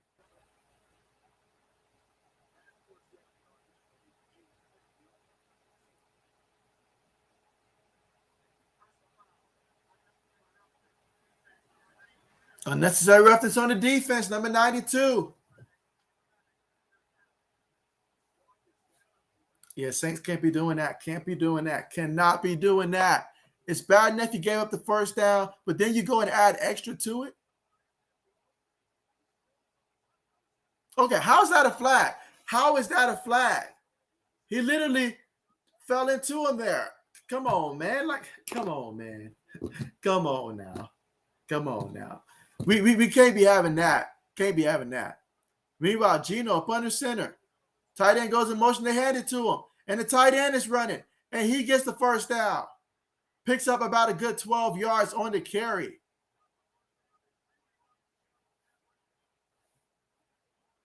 Anything to keep Metcalf from getting the ball, I see.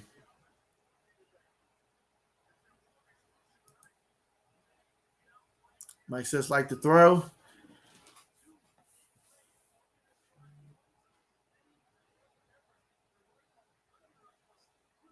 All right, here we go. 1st and 10. 3 receivers on the play. Geno Smith lining up under center. One back in the backfield. Receiver goes in motion. Takes it. Hands it to the back. He runs. That's going to be a pickup of about 2 yards on the play.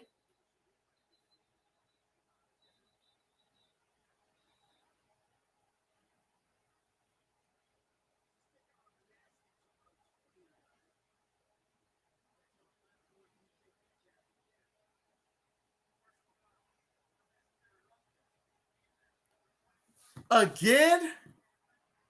Marcus Lattimore again? Got to keep your head in the game, son.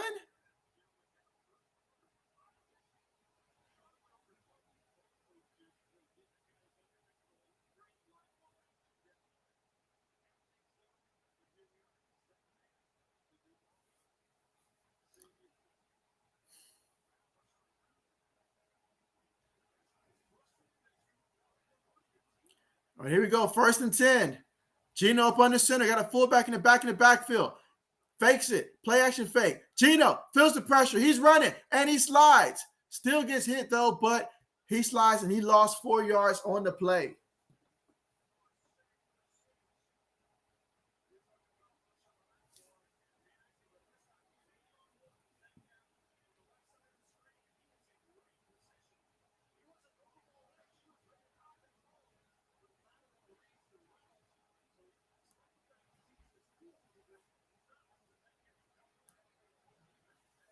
Throw the ball up there, man. Just give the man a 50-50 chance. That's all he needs.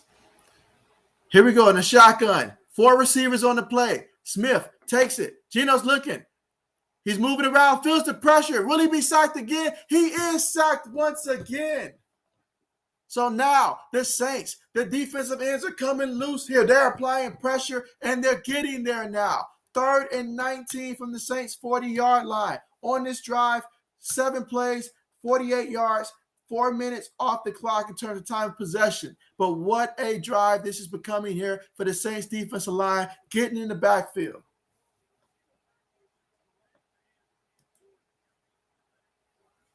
Mike says, who you guys rooting for? Okay, so give me 1 second here. Out of the shotgun, Lockett motions to the top of the screen. Got 2 receivers towards the bottom. Geno's going to call the timeout.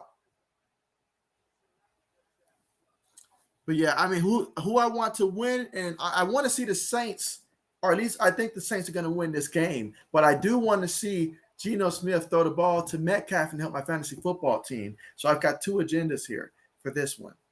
But ultimately, want to see a good game.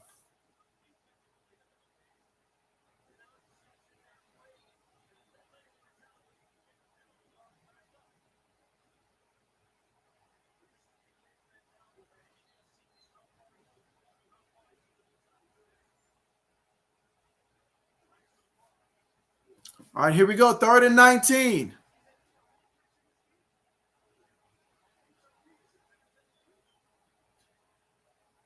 What a carry. That's going to be a pickup of about 14 yards. Still 4th down, though, but a pickup of 14 yards.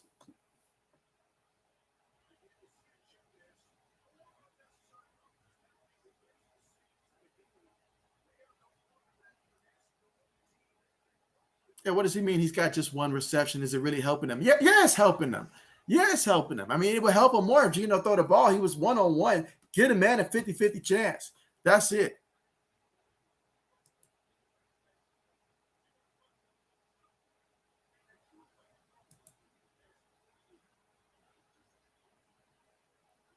Kick is up.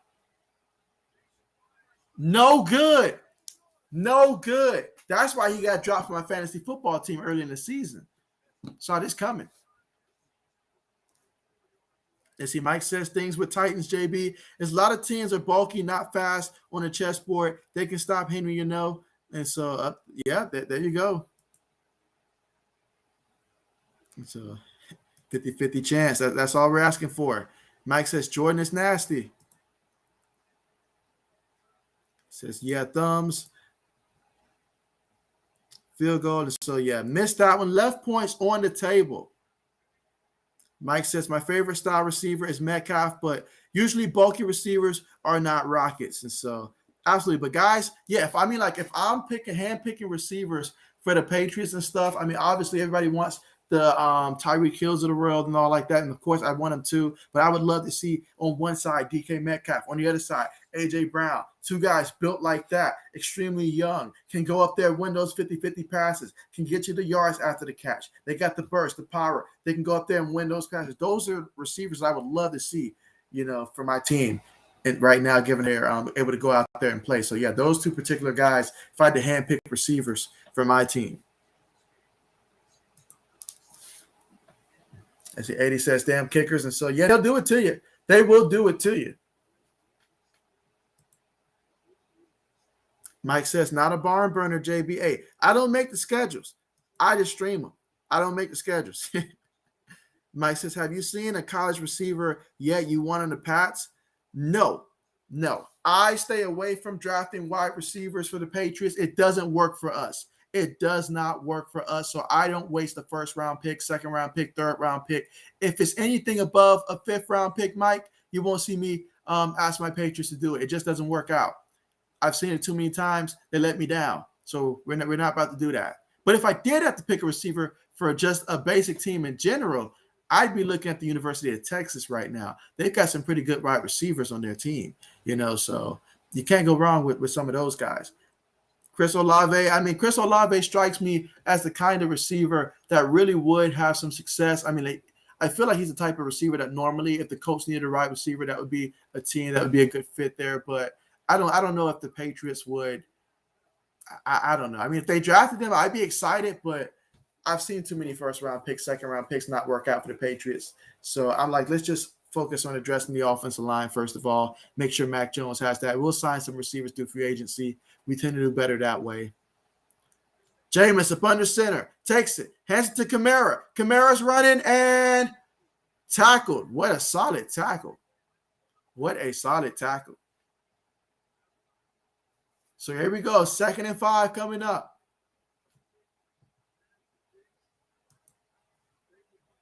But yeah, I of course I like Chris Olave, like Dotson as well. But yeah, Chris Olave, really like that.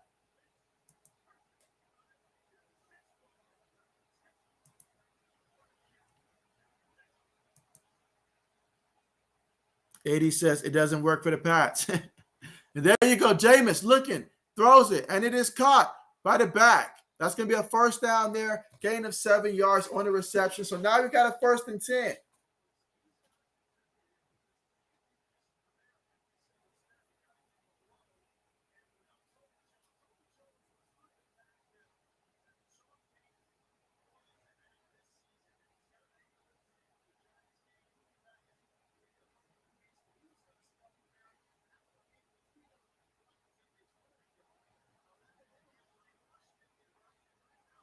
All right, so Jameis up under center here. Got a couple tight ends. Receiver goes in motion. One back in the backfield takes it.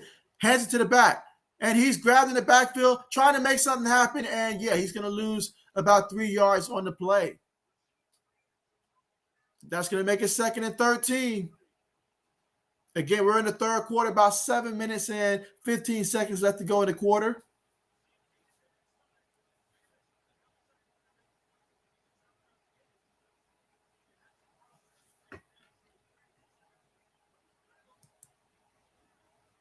You see, Mike says, in same way, no running back or receiver in the first.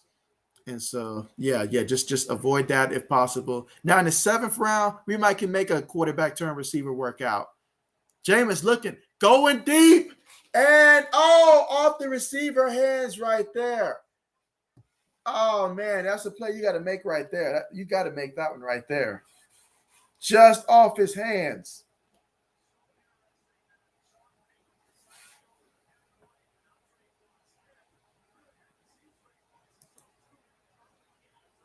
Mike says, E80's what the Eagles need. Well, that depends on which fan you ask, I guess. Mike says Hill better than Camara. Here we go, 3rd and 13. They got to start converting no more 3rd downs. Out of the shotgun, no backs in the backfield. Seahawks sending 3. Jameis steps up. Jameis going deep. And it is incomplete again. Incomplete again. Ball was there. It was there. Kenny, I left my hands in Houston steals with the drop.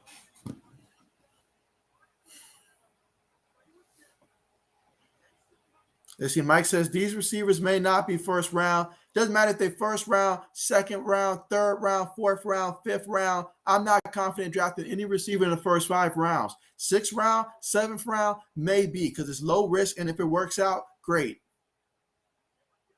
Punt is on the way. Fair catch symbol at about the 16-yard line. So it'll be the 1st and 10 at the 16.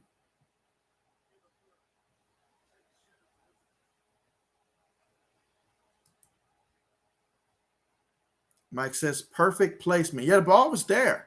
He puts the ball there. I mean, receivers aren't helping him out right now. Mike says, is Taysom Hill better than Camaro? Oh no. Camaro, he's about an A. About an A. You know, I'll say about an A minus around that range. Taysom Hill, he's about a B.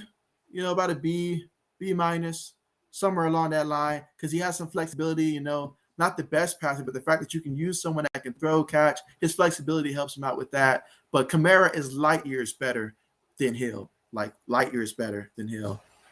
That's like comparing Stephon Diggs to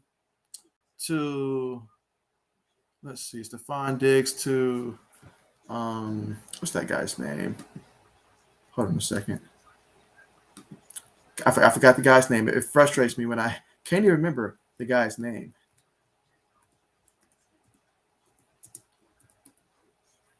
Maybe I'm working too hard. Who knows? But yeah, I mean, that's like comparing Stephon Diggs to just your current version of a Randall Cobbs or something like that. Like today, I mean, big difference.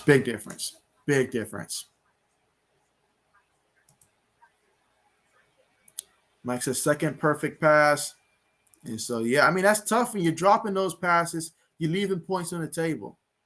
80 says, I wish I knew what the Eagles needed. If I had to say what the Eagles needed, it starts with leadership. You know, like it's like a culture type of thing. You need someone that's going to be accountable, you know, that goes out there and sets the tone right now. That's what fell apart for the Eagles. I feel like 2 seasons ago when, you know, like leadership just fell apart. Things weren't the same. And so that comes with adding veteran guys like the Eagles used to have a couple years ago when they had all those D linemen and stuff. And just a whole bunch of guys, you know, veteran receivers. They have young receivers, but, you know, having the guys like, you know, like veteran receivers, like who were guys the Eagles used to have back then? Sean Jackson, obviously. Then they had a veteran. Like they just need more veterans right now. I feel like veteran leadership on the team right now is what they need. And more consistent play from your boy Jalen Hurts. That'll help. Geno up under center, 2 tight ends, 2 receivers, takes it. Hands it to the back. He's running. He picks up 3 yards on the carry. That's Collins with the carry.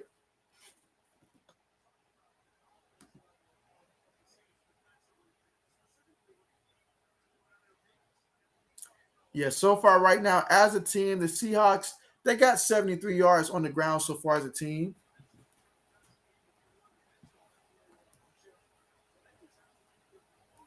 All right, here we go. Geno up under center. Got a couple tight ends, receiver. Metcalf towards the bottom of the screen. Hands it to the back. And that's going to be a pickup of about 6 yards on the carry for Collins.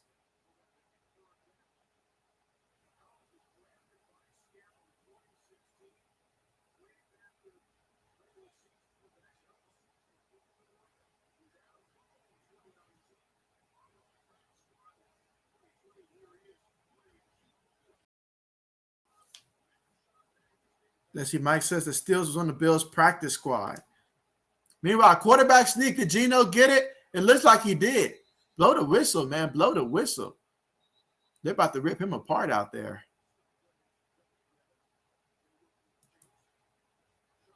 Let's see. Mike says Tyreek Hill, JB. And so, hey, I'd love to have that now. I would love to have a Tyreek Hill. But yeah, that's going to be a first down for the Seahawks.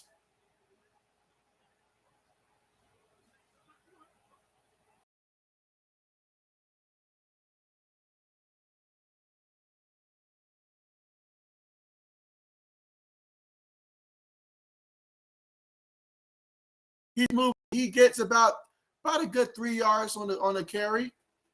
Made something out of nothing there. Second down coming up, 2nd and 8. Ball at the Seahawks 30-yard line.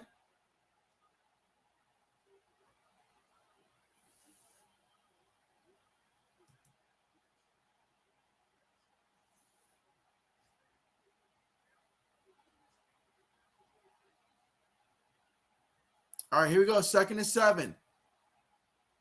Geno up under center. Three receivers on the play, 1 tight end, 1 back in the backfield. Geno takes it, hands it to the back. And that's Alex Collins, and he gets about 5 yards on the carry. That's going to bring up 3rd down here. A 3rd and 2 situation at the Seahawks 35-yard line.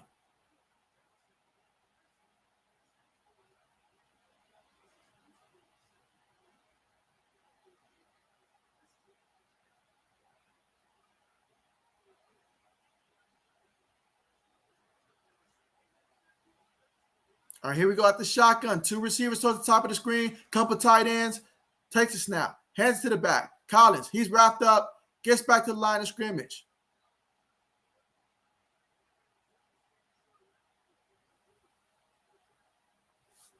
All right, so 4th down. What a stop there by the Saints defense. Now they're going to get the ball back here in the 3rd quarter with about 3 minutes left to go in the 3rd. Very defensive game out here. Let's see. Mike says, who's better, Tyreek Hill or Alvin Kamara?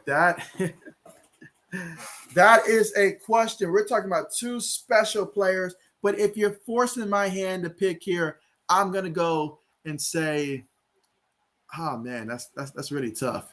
Meanwhile, punt is on the way. Very close to getting blocked. Will we get a return? We will not get a return. That's going to roll all the way to about the 15-yard line.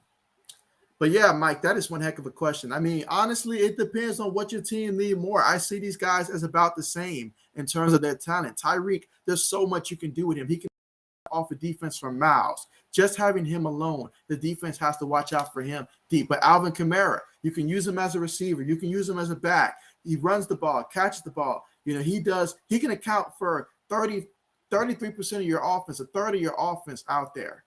That's higher percentage than I would say for Tyreek, I would have to say. So it's just too close. It's just too close. But if I had to pick, I got to go slightly Alvin Kamara. Slightly. But if I'm a team that's drafting, I'd probably still take Tyreek Hill, though, because, I mean, that's special, that type of speed, what you got right there. You can utilize that a lot of ways, but I think Alvin Kamara is the better player slightly.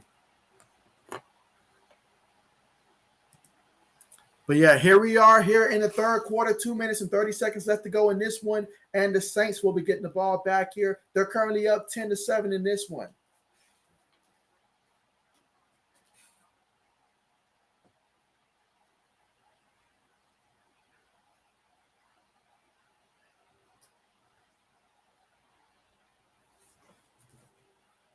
I mean, in this game right now, you have the leading rusher in the entire game is Alvin Kamara. Alvin Kamara. He's got 15 carries, 36 yards on the ground. That's leading all backs in this one. And also, when it comes to receiving, he's also the leading receiver in this one. 9 receptions, 115 yards, and a touchdown receiving-wise. So you always got to look out for him, whether it's on the ground, through the air. He's a factor, major factor.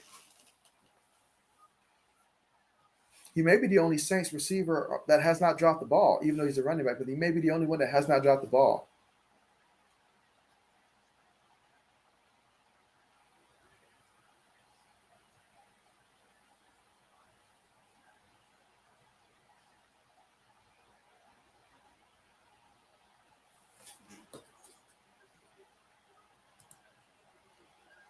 And so Mike says, let's get the 20 thumbs up. And so, yeah, let's get to that 20 thumbs up. Let's see where I'm at currently right now. But, yeah, let's see if we can get to that.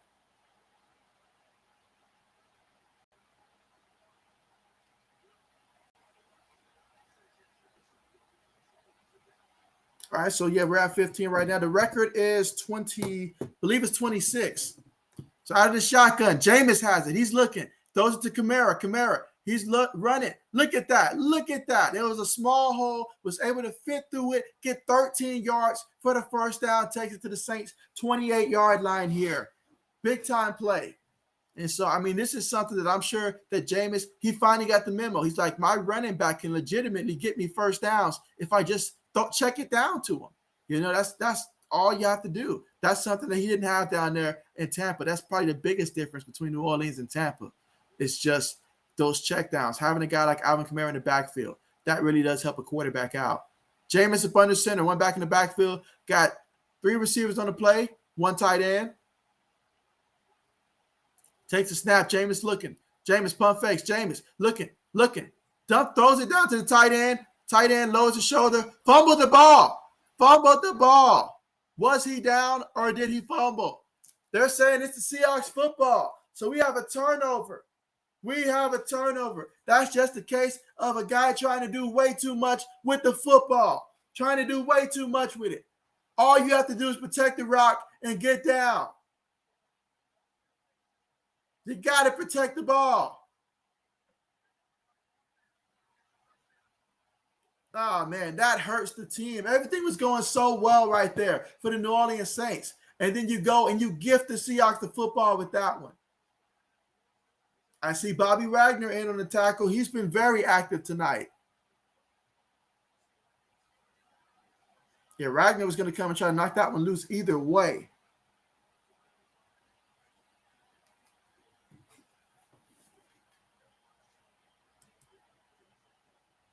Yeah, I believe that is 26.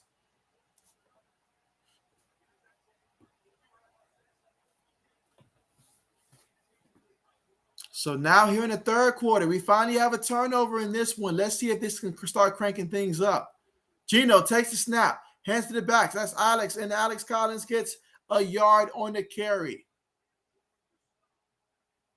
And, man, this game is very testy here, extremely testy.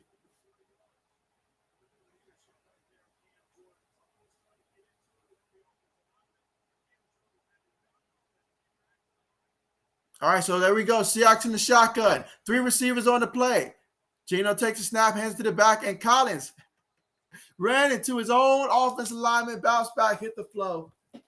And, yeah, that's it. That's going to be a loss of a yard in the play. And, man, I mean, the Saints right now are fired up. Like, this right here has been contagious. They are not happy right now in the field.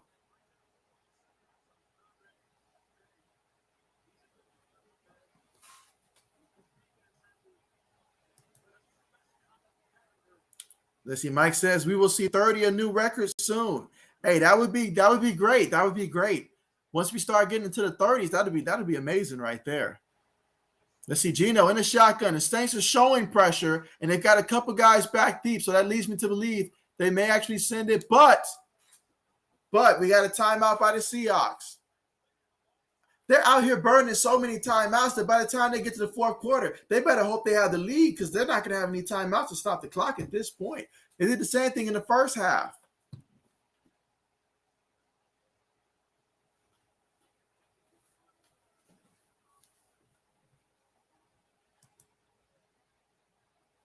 Mike says, dang. Bounce.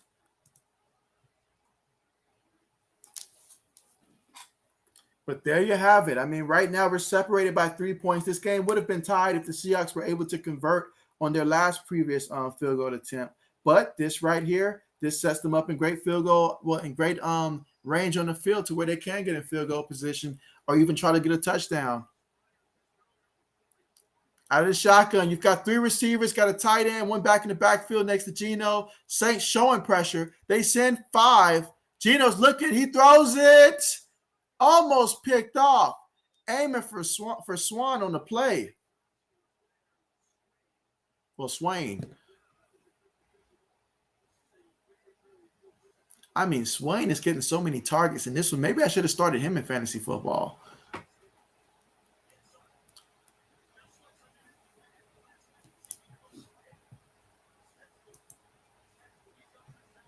And 80 says, is Seattle trying?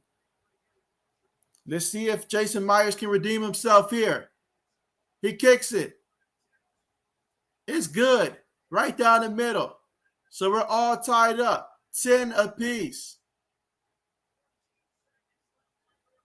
Yeah, just 14 seconds left to go here in the third quarter. All tied up 10 apiece.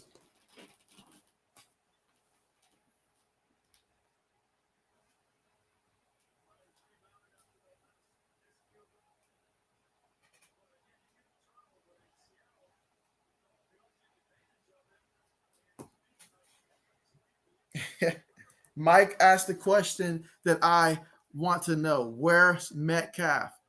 They're not targeting him. They're not running. They're not getting him routes to get him open. They're completely just letting him be isolated and taken out of the game. I don't like that. But I can't complain too much though because Tyler Lockett is not doing much either. So for my fantasy football team's sake, that bodes well for me.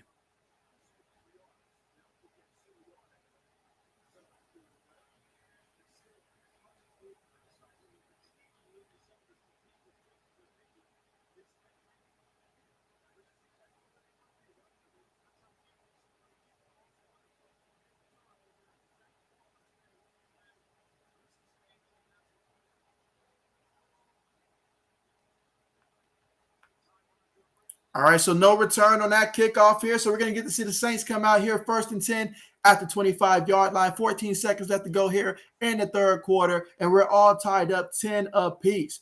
Jameis Winston, 17 of 27, 198 yards through the air, and 1 touchdown. Meanwhile, Geno Smith, 8 out of 5, 118 yards and 1 touchdown. That's been your passing so far in this one. Alvin Kamara, he's been extremely big when it comes to receiving yards. He has been the guy that's been getting the receptions mostly. I mean, he's got a lot of receptions in this one. He is basically the offense right now, which is no surprise. Out of the shotgun, 4 receivers on the play. Takes it, hands it to Camaro. Camaro, he picks up about 2 yards on the carry.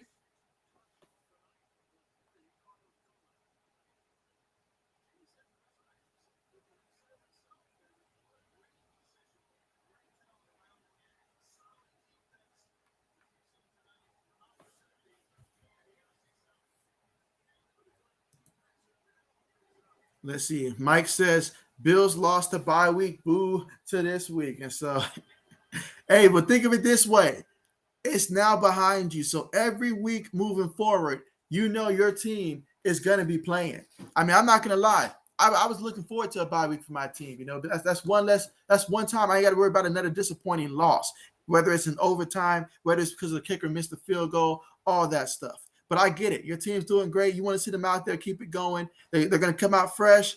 And man, that schedule you guys have coming back from that bye week, hey, it should be nothing short of an offensive phenomenon out there. Just go out there and just dominate the competition, like moving forward. Let's see. 80 says, where is Metcalf, JB? And that's what I want to know. He's out there instigating this stuff. He's playing instigator instead of playing wide receiver out there. He's out there starting stuff.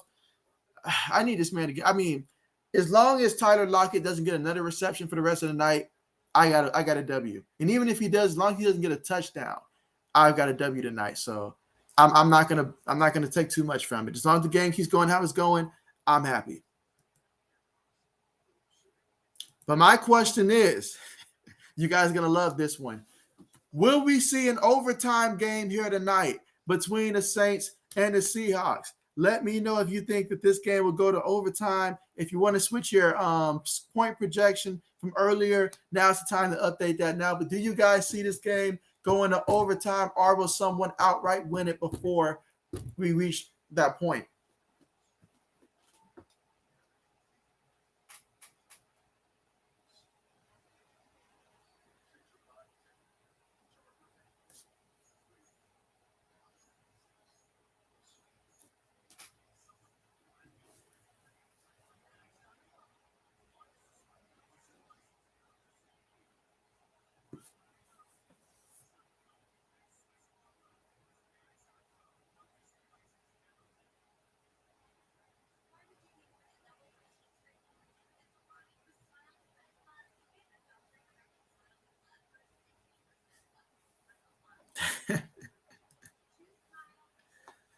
Let's see.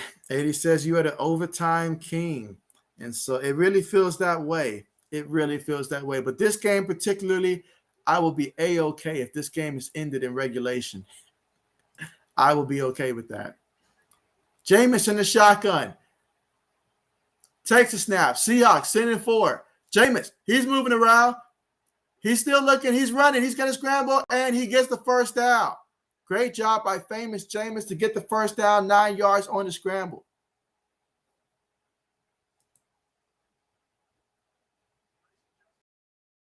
Oh, hold on. Let me see. All right, so Mike says that Winston game keep getting better, but he ain't got no receivers. I wonder how long before Michael Thomas returns for the Saints. I know that it's about that time to start wondering when will he be coming back for the New Orleans Saints this season. Well, really for the first time this season. All right, Jameis up under center, one back in the backfield. 3 receivers on the play. Hands to Camaro. Camara's tackle. That's going to be a gain of a 2nd and 9. But yeah, 80's got it 16-13. I'd be okay with that. 80 says, JB, do you know what Belichick's son is going to be for Halloween? Frankenstein. I get it. Leave it to 80s here. Leave it to 80s. But here we go. 2nd and 9 for the Saints here. We're all tied up 10 apiece. In the shotgun formation. 4 wide receivers on the play. Are you kidding me? Another timeout? These teams really don't trust their quarterbacks out here.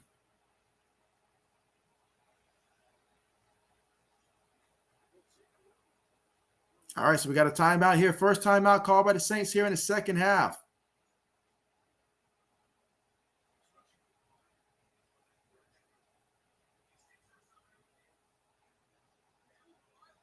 A Julian Edelman commercial. Nice.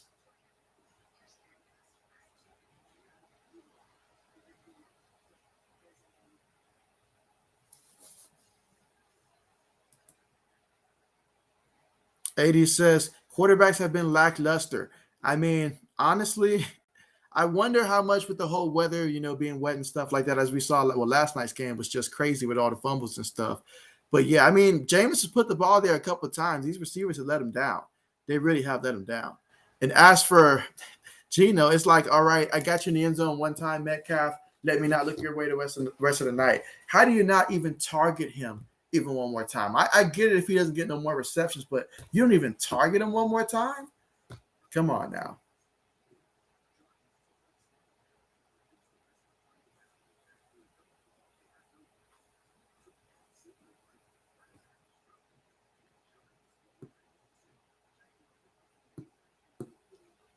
Orleans Saints. It is currently 2nd and 9 at the New Orleans 38-yard line.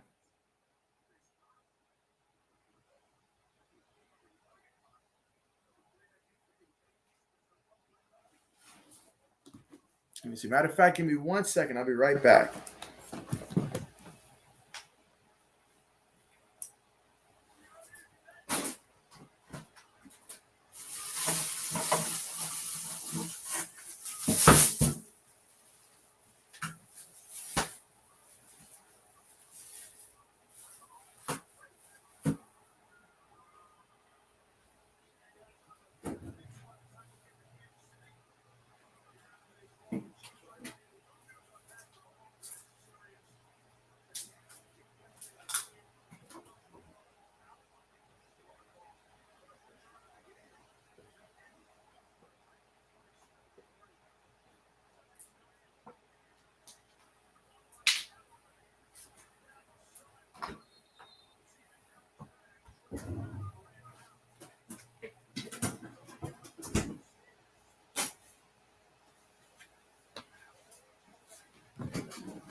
Okay, so we got an offensive holding on the call.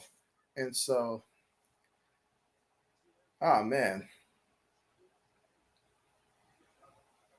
Almost ripped his jersey off him.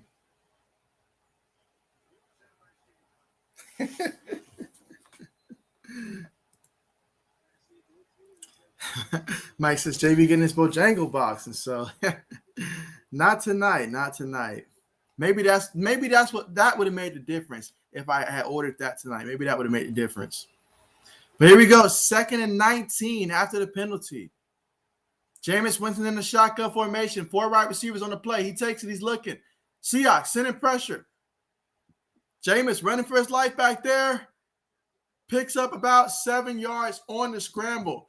Takes it all the way to the New Orleans 35-yard line, 3rd and 12 coming up here.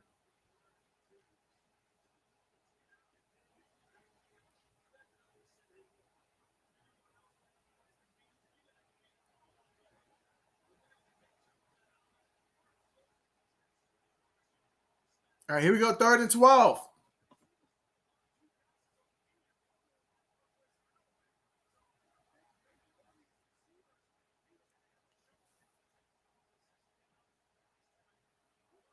All right, so in the shotgun formation, takes a snap.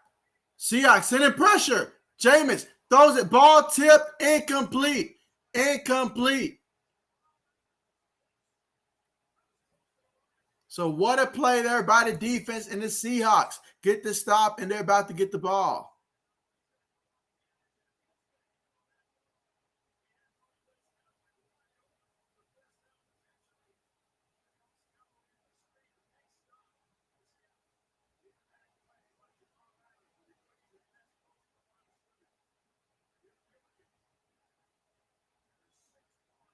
Punt is on the way. All right, we're going to get a return here. Let's see, 15. Out of bounds at about the 20-yard line. So we got 1st and 10 at the Seahawks 20-yard line. Mike says they got an interesting gravy, JB, and so absolutely.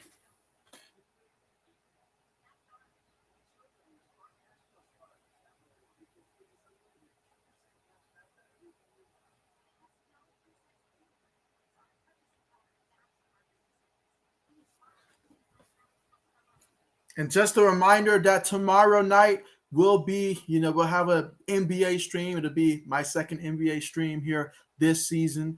So, yeah, definitely do check that out for sure for that one. And so, yeah, we upgraded from 4 streams to 5 streams throughout the week.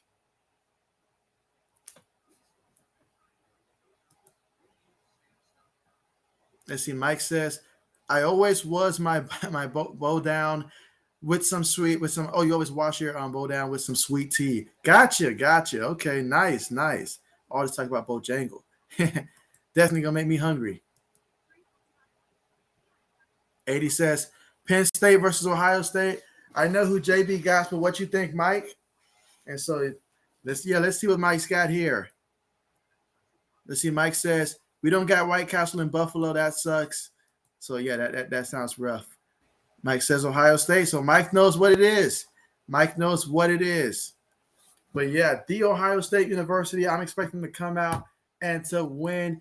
I'm going to say final score being Ohio State 56, Penn State. I'm going to say Penn State gets about 20, about 56 to 20. I think they dominate Penn State in this one. I just got a feeling that Ohio State's just itching to dominate right now. We're playing football much better than we were in the first half of the season. So I think we put it together here, and it'll be an impressive win. But the game that we're going to be streaming, I think it's going to be a close one. Michigan versus Michigan State, number 6 Michigan, number 8 Michigan State. That's going to be the game that I'm streaming, and we're going to see how that game plays out. My first real time taking a good hard look at Michigan. I saw Michigan State and restreamed Michigan State versus Miami when they beat Miami early in the season. And, yeah, we'll see what they can do against Michigan. 80 says White Castle is just okay. Let's see. 80 says, I hear Ohio State is letting Justin Fields come back to play in the game. You heard wrong. Meanwhile, Geno takes a snap, hands it to the back, and that's going to be a 5-yard pickup on the carry, making it 2nd and 5, coming up here.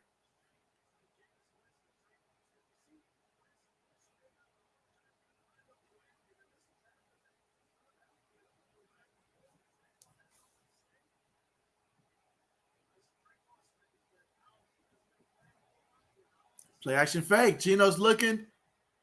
Throws it.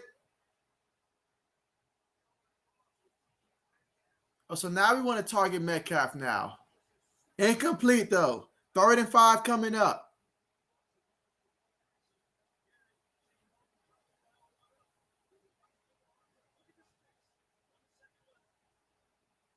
Come on, Geno. You got to hit that one, Geno. Throw it to him again, man. Throw it to him again. All right, here we go. Shotgun formation. 5 wide. Let's see. No backs in the backfield in the shotgun. Takes it. Saints are sending 5. Throws it. And it's caught by Metcalf.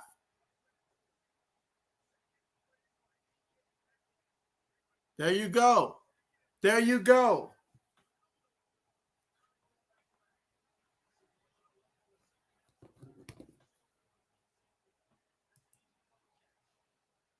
Let's see. Mike says Winston really cares a lot now. Don't blame him for being furious.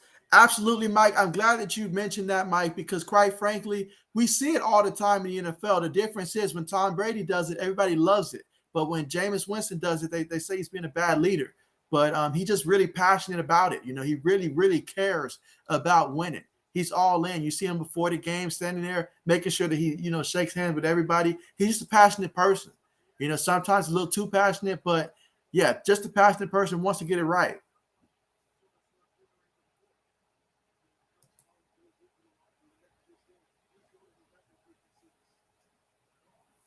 All right, here we go. 2nd and 6. Geno up under center. 2 receivers towards the bottom of the screen. Couple tight ends. 1 back in the backfield. Play action fake. Geno's looking. Geno throws it to the back. Back has to catch it high, but he does. And that's going to be a 1st down. So Collins, he is getting a workload tonight.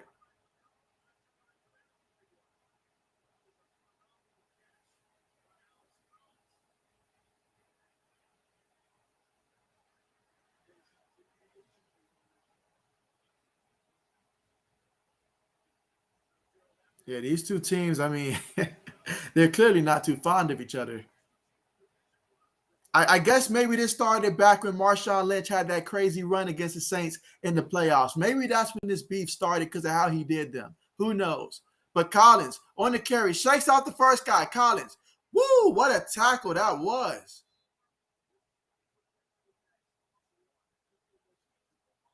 Oh, man. Okay, now, man, that was a dangerous hit right there because you hit that man at the wrong angle. You probably take out his knee, but they're out there hitting.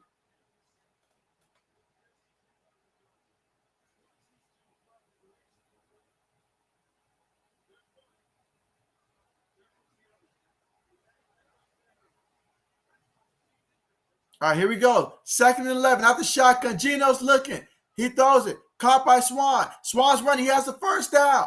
20 yards, 25 yards, about 28 yards on the reception. So how about that? Geno Smith, I keep saying Swan, to Swain. How about it?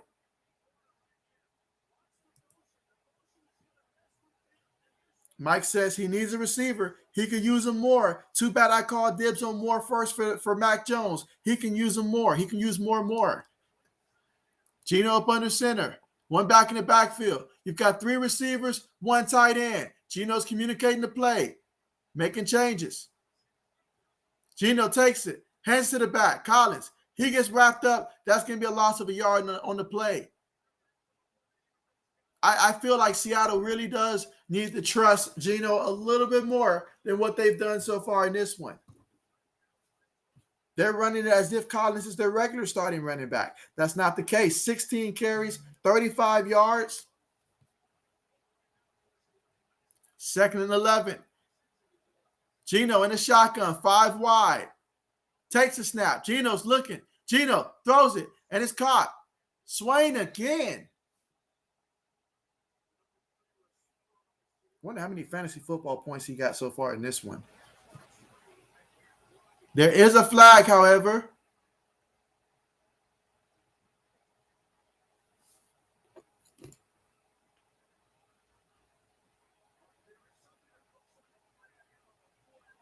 Or maybe it's not a flag, I guess. False alarm then. Okay. Out of the shotgun. Got two receivers on the play, couple tight ends. Takes a snap. Geno's looking. The pressure's all around him. And they've got poor Geno. Geno lost the ball. Did he lose the ball? Okay, but the Seahawks still have it, they're saying. Woo, talk about dodging a bullet on that one.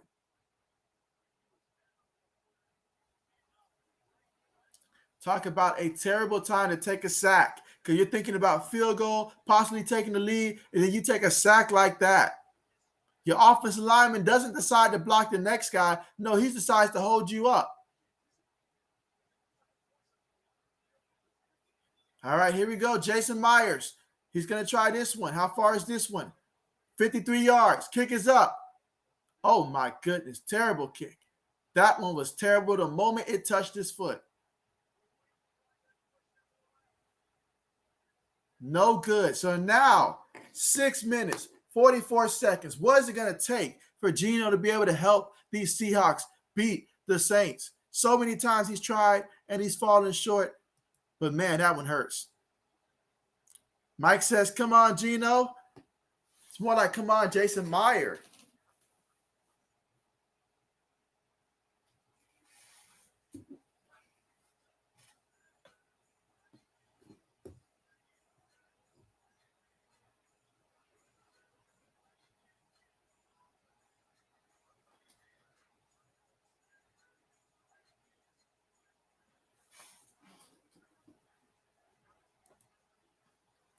Mike says, imagine if Winston had Metcalf good night. I'm imagining what if Mac Jones had Metcalf. That would be amazing. But yeah, fresh off the big missed field goal there by the Seattle Seahawks. Set up, obviously, Geno took that sack, and then the kick never had a chance. It felt like the wind just grabbed it, and that was a wrap. And so we're still tied up 10 apiece, 6 minutes, 44 seconds left to go here in the fourth quarter.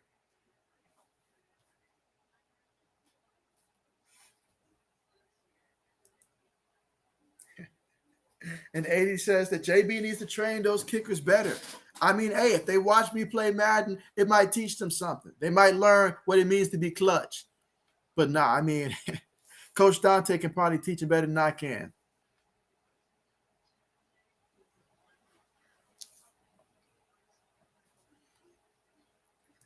Let's see. All right, so Mike says that he's still rooting Geno, though, so he has not given up the faith on Geno in this one. I mean, both quarterbacks so far, you have Jameis Winston, he's 17 completions out of 28 attempts, 198 yards, and a touchdown. But of those 198 yards, 128 of those yards have gone to Alvin Kamara. Of those 17 completions, 10 have gone to Alvin Kamara. So now the Seahawks, they're like, okay, we're just going to take him out of the passing game then. And as for the Seahawks, Geno Smith is 12 of 20, 167 yards. You know, Alex Collins, he's got 16 carries for 35 yards. Metcalf, 2 receptions, 96 yards, and a touchdown.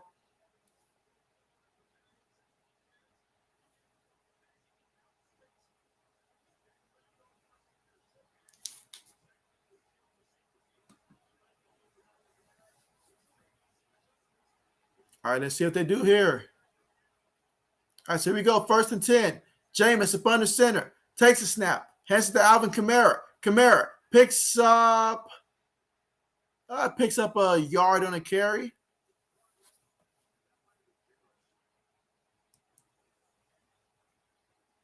AD says, Mike, me too. I didn't give up on Geno like some people we know.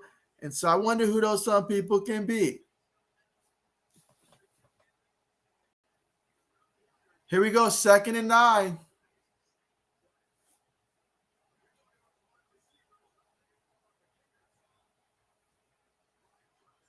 All right, Jameis up under center. Takes a snap. Fakes it. He's looking. He throws it. Oh, it's pushed in the air. And oh, man. Oh, man, that would have been a big-time interception if he was able to come up with that one.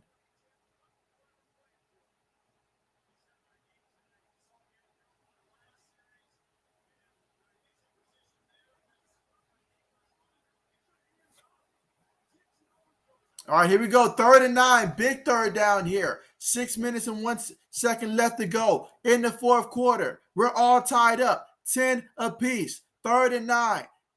Jameis Winston in the shotgun. 3 wide receivers. Takes a snap. Seahawks. They send 5. Jameis jumps up. He feels the pressure all around him. He gets hit. He is sacked. But there's a penalty. There's a penalty. What are they finna call? What are the refs about to do here? Are you kidding me? Are you serious? If they call what I think they're finna call right now.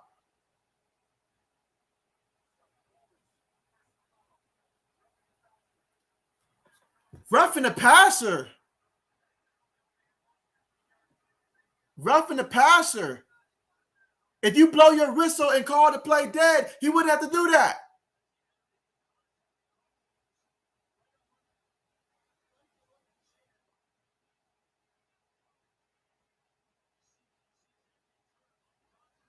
Oh man, I know that's gotta hurt the defense. You get the stop, you get the sack, and then you commit the penalty and gift them the first down. This late in the game, when you know your offense is struggling to get points, you give them the first down.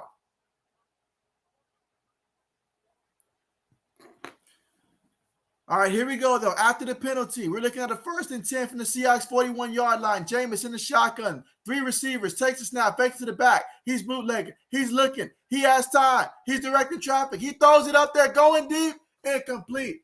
Incomplete. He was aiming for receiver. Kevin White was not able to get the completion there on a deep pass attempt to the far left.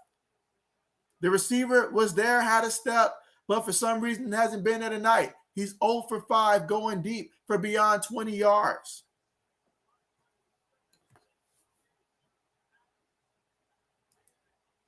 Let's see. 80 says, yep, there it is. I don't know how to describe it. But Mike says, no TV for me now, JB. It's all you.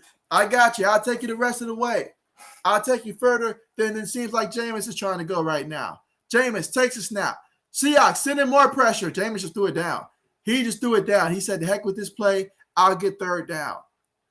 The thing about Jameis Winston, he is a much better quarterback when he has time to throw the ball. Much better. But you put pressure on him, he gets those happy feet, and then his mechanics are off, and he'll throw it up there, and that's when you increase the odds of turnovers. So let's see what's going to happen. If I'm them right now, 3rd down, I probably try to pass it to Alvin Kamara because, quite frankly, that's the only thing that's been working so far in this one. Alvin Kamara has been the key, and it's time to turn back to him right now with all the marbles on the line here on 3rd down. You need to convert this 3rd down. They are 1 of 10 tonight, but here they go in the shotgun. 2 receivers at the top of the formation, couple tight ends. Hands it to Alvin Kamara. He's running, and he gets the first down. What a carry, 12 yards. This was 3rd and 10. They ran the ball, and it worked out for the first down. Now they got 1st and 10 at the Seahawks 29-yard line. What a conversion that they needed to get in this situation. Great job by Alvin Kamara picking up the first down, this time on the ground. They've been stuffing him for the most part on the ground, and he finally get that one to pop off here, averaging 2.8 yards a carry tonight. That was his longest run of the game of 12 yards on the ground. Here we go, shotgun formation again. Got 2 receivers at the top of the screen, couple tight ends, takes it, hands to the back. He goes up the middle. That's going to be, he's still fighting. That's about 5 yards, about 4 yards, they're saying, on the pickup. There you go, 2nd and 6. Ball at the Seahawks 25-yard line. So far on this drive, we're talking about 6 plays, 32 yards, and 2 minutes off, in terms of time of possession off the clock. Fourth quarter, 4 minutes and 15 seconds left to go. 2nd and 6. Let's see what Jameis dials up here. 3 receivers, 1 tight end, 1 running back. Jameis is in the shotgun. Seahawks, they're showing a little bit of pressure. They send 4. Jameis steps up. Jameis throws it. Incomplete. What in the world is Smith doing out there? But there's a penalty. Let's see what the penalty is. Let's see what it is. There is also an injury as well. Looks like a Seahawks player that's down.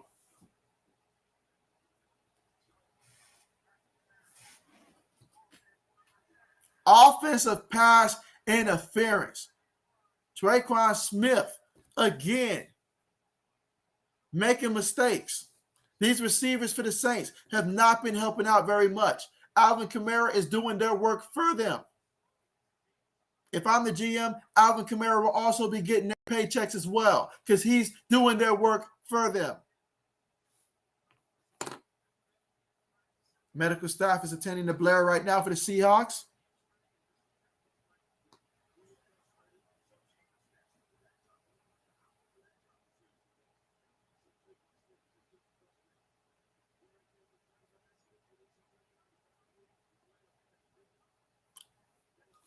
All right, so let's see. We're at a 2nd and 16 situation here after the offensive pass interference call. Right now, he's currently making his case, complaining to the referee right now. He's telling the referee, help me out. I need help. I see we're at 17. Thumbs up right now. Let's keep it going. Let us keep it going. Let's see if we can get to 20 before the end of this one.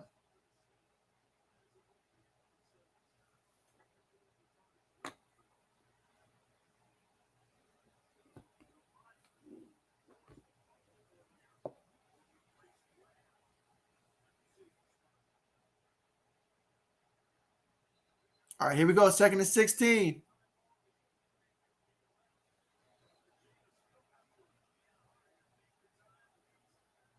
Again, we're in the 4th quarter, 3 minutes and 58 seconds left to go here. They're in the huddle. Line up in the shotgun again. 4 wide receivers on the play. Seahawks showing pressure.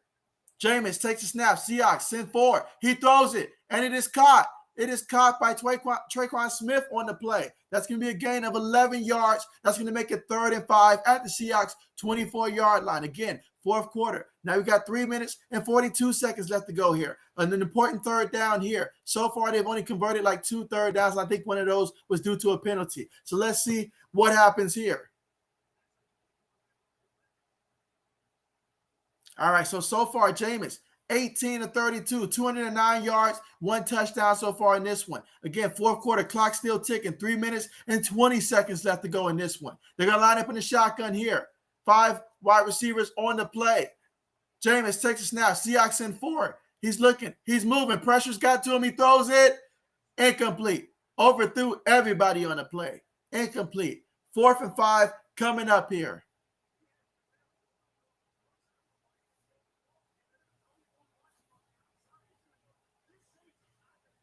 And so Jameis, he had his vision towards the bottom of the field over there, but he missed out on an opportunity, I think, to hit a wide receiver that did get open. He had the time to do it. Had a couple matchups he could have went to there. So now the rookie kicker, can he convert here? This is a big time kick here, 42 yards. Whoa, that's going to be a penalty. That's going to be an encroachment. And I don't think that Pete Carroll is over there singing praises about him right now. That's going to be a 5-yard penalty, and that's going to give them a 1st down. Yeah, encroachment on the defense.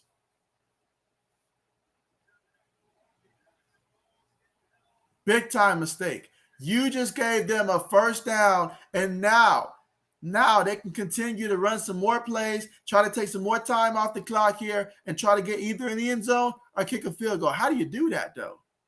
For a guy that big to move that fast, come on now.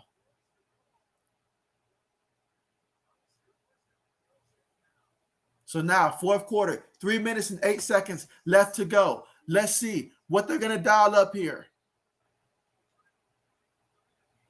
1 receiver, 2 tight ends. 1 back in the backfield. Takes it. Play action fake. He's bootlegging. He's looking. Jameis is looking. He throws it. And it is caught. Excellent sideline catch by the receiver, Callaway, with the reception. Big time play right there. That's going to give them a 1st down, gain of 13 yards. Now they are at the 6-yard line of the Seattle Seahawks. 1st and goal at the 6. So far on this drive, 9 plays, 51 yards. You have to think that they're going to dial up Alvin Kamara on this play. And if you're the defense, you're looking out for it. They're probably thinking anyone other than Alvin Kamara. Jameis throws it. Alvin Kamara's met in the backfield. He bounces off, tripped up, loses a yard. So he lost a yard on the play. Robinson, he can move for a big guy. I mean, he looks so big, but he's moving around pretty fast back there.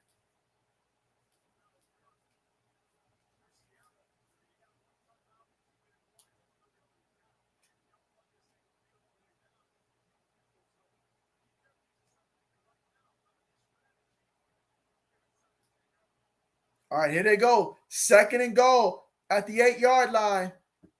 Jameis has it. He's bootlegging. He's looking, still looking, bootlegging, moving. Defender in front of him just throws it away.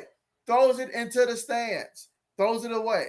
3rd and goal coming up at the 8-yard line. So far, 11 plays, 49 yards, 4 minutes, 21 seconds. 3rd and goal.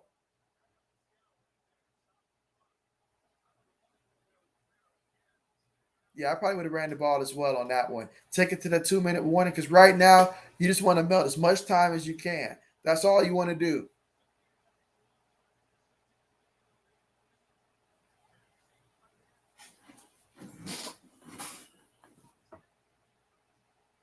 All right, here we go.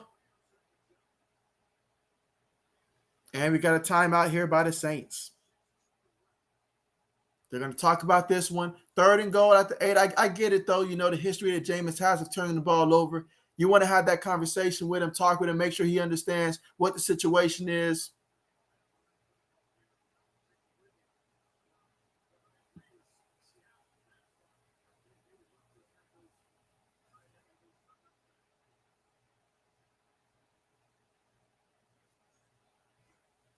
So right now we're still waiting after the timeout here by the Saints.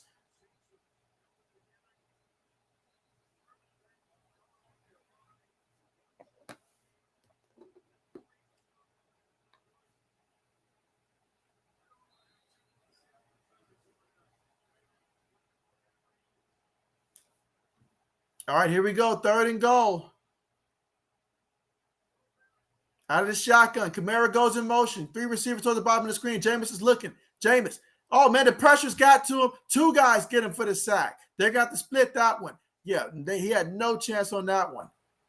Great job by the defense. That's going to take them to the 2-minute warning here. And when we get back from the 2-minute warning, we will have a field goal attempt to potentially be a game winner. But, of course, there's still 2 minutes on the clock.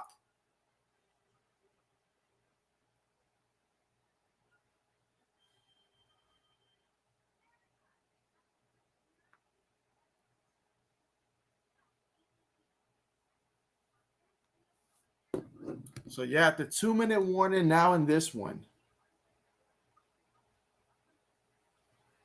And so far in this game, I mean, Jameis Winston, 19 of 35, 223 yards through the air, 1 passing touchdown, no interceptions, sacked twice. Then you got Geno Smith, 12 of 20, 167 yards, 1 touchdown, no interception, sacked 3 times for a loss of 20 total yards. So, yeah, a lot of yards there on them sacks.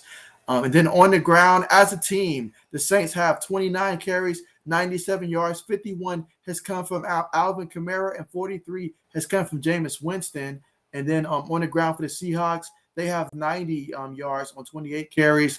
And, yeah, Alex Collins, he's got the most carries in this one, 16 carries. He's got 35 yards as well in this one.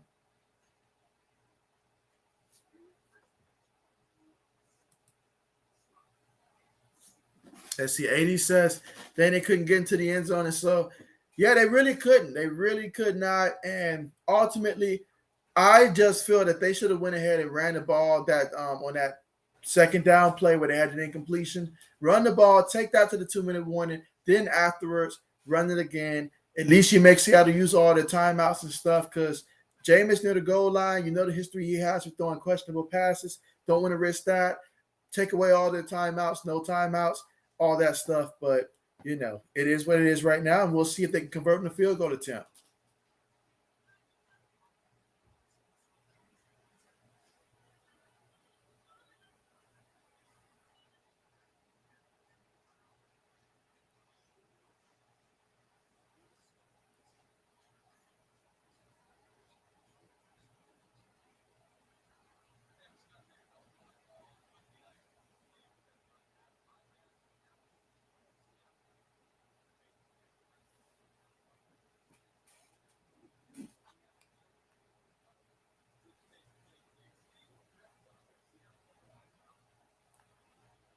All right, here we go for the field goal attempt here by the rookie.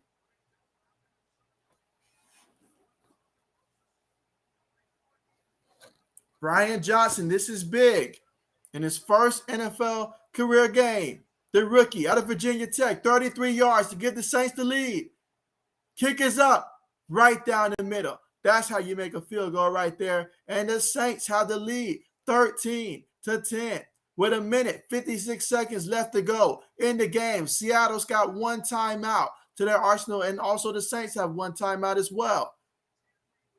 So it's going to come down to Geno Smith. Can he orchestrate the 2-minute offense, and how well can he do it for his Seattle Seahawks?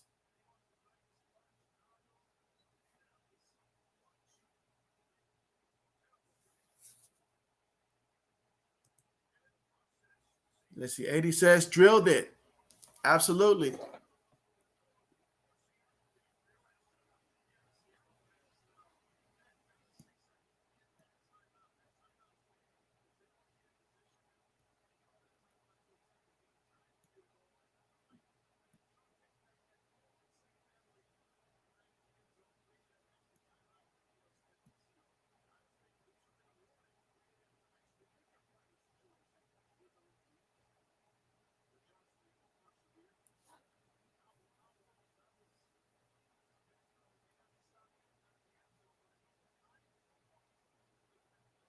Kickoff is on the way. No return by the Seahawks on that kickoff, so they'll be taking over 1st and 10 at the 25-yard line. So this is it. I mean, basically right now, this is the drive of the game for Geno Smith and the Seattle Seahawks.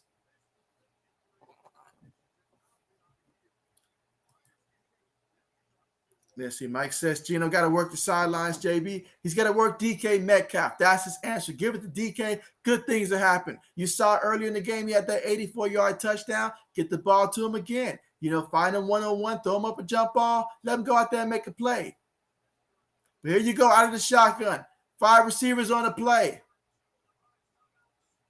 Takes the snap. Saints send 4. Geno throws it. Incomplete. Aiming for DK Metcalf. Underthrew him.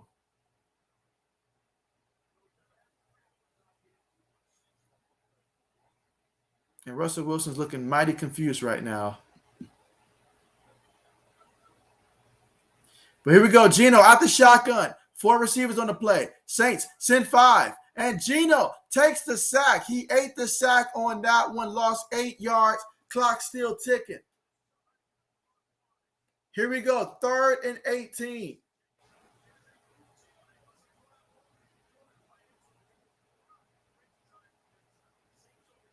Oh, man, 3rd and 18. Let's see what happens here. You got to try to make something happen. You got to throw up a jump ball to your best guy, DK Metcalf, and give him a chance. Takes a snap. Saints sending 4. He's running. Geno tripped up. He is sacked. And that brings up a 4th and a mile, basically. 4th and 28. Big time play here by the New Orleans Saints. The defensive line really came out here in the second half, started dominating the competition. And man, once they got going, it was a wrap. Once again, sacking Geno Smith once more. Big time play by the Saints. Seattle forced to burn that final timeout. This is it. They don't get this. This is it. This is the game. They're going to need a big play to get 28 yards. At this point in time, there's only one thing to do. You got to throw it deep to Metcalf and hope he makes a play or draws a penalty or something. If you're the Saints, you cannot commit a penalty. None of that dumb stuff that they like to do after the play and all like that. You got to play it smart here. Understand that they're probably going to try to get under your skin here. You can't let that happen.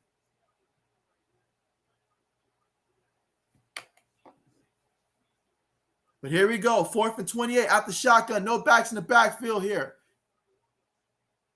All right, we got a timeout here by the Saints.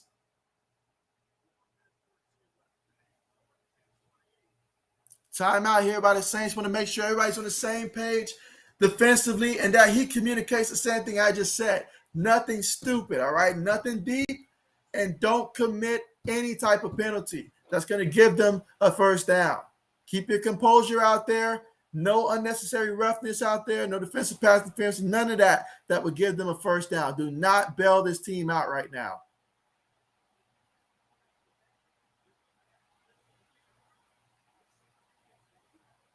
But 4th and 28 after back-to-back sacks.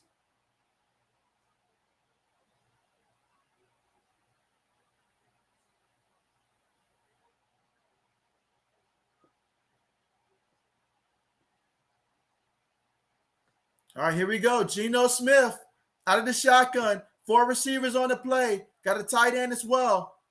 Saints got 4 on the line. Geno takes it. Saints getting pressure. Geno feeling pressure, trying to run. Geno's looking. Geno throws it to incomplete. Incomplete. He was aiming for Metcalf on the play. That's incomplete. That is the game. And so the Seahawks, they're going to drop to 2-5, while the New Orleans Saints are going to move to 4-2 before their big date with Tampa coming up. But that is it. That is the game. This one is done. And now we're going to see the quarterback for the Saints come out here, Jameis Winston, and take some knees.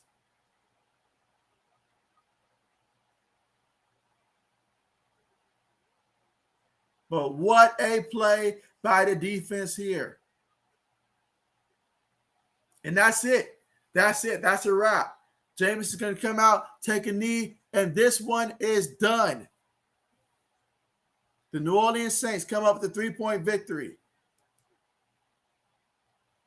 86, damn it. So it's just like that. Just like that. And so, appreciate you for coming out here, 80s. Thank you so much. And remember, guys, tomorrow I will be streaming an NBA matchup. It'll be the 76ers and the Knicks. So definitely, if you do have some time tomorrow, do come through for that one. But that wraps it up for this stream right here, as this game is going to be over right here for the New Orleans Saints. Big victory right here to come out 4-2 right now. The team's getting healthy. Big defensive game in this one. And, sometimes it's not always going to be pretty, but it's about coming out with the win. Big play by Alvin Kamara as well. But, thank you guys so much for coming out here. About to go ahead and end the stream, but thank you guys again for coming out. And see you guys next time. Y'all have a good night. Thank you so much, Mike. Thank you so much. You guys take care. Enjoy the rest of, tomorrow, Tuesday, more work. So, have a great day tomorrow, and see you guys next time. I'm going to go ahead and end the stream now.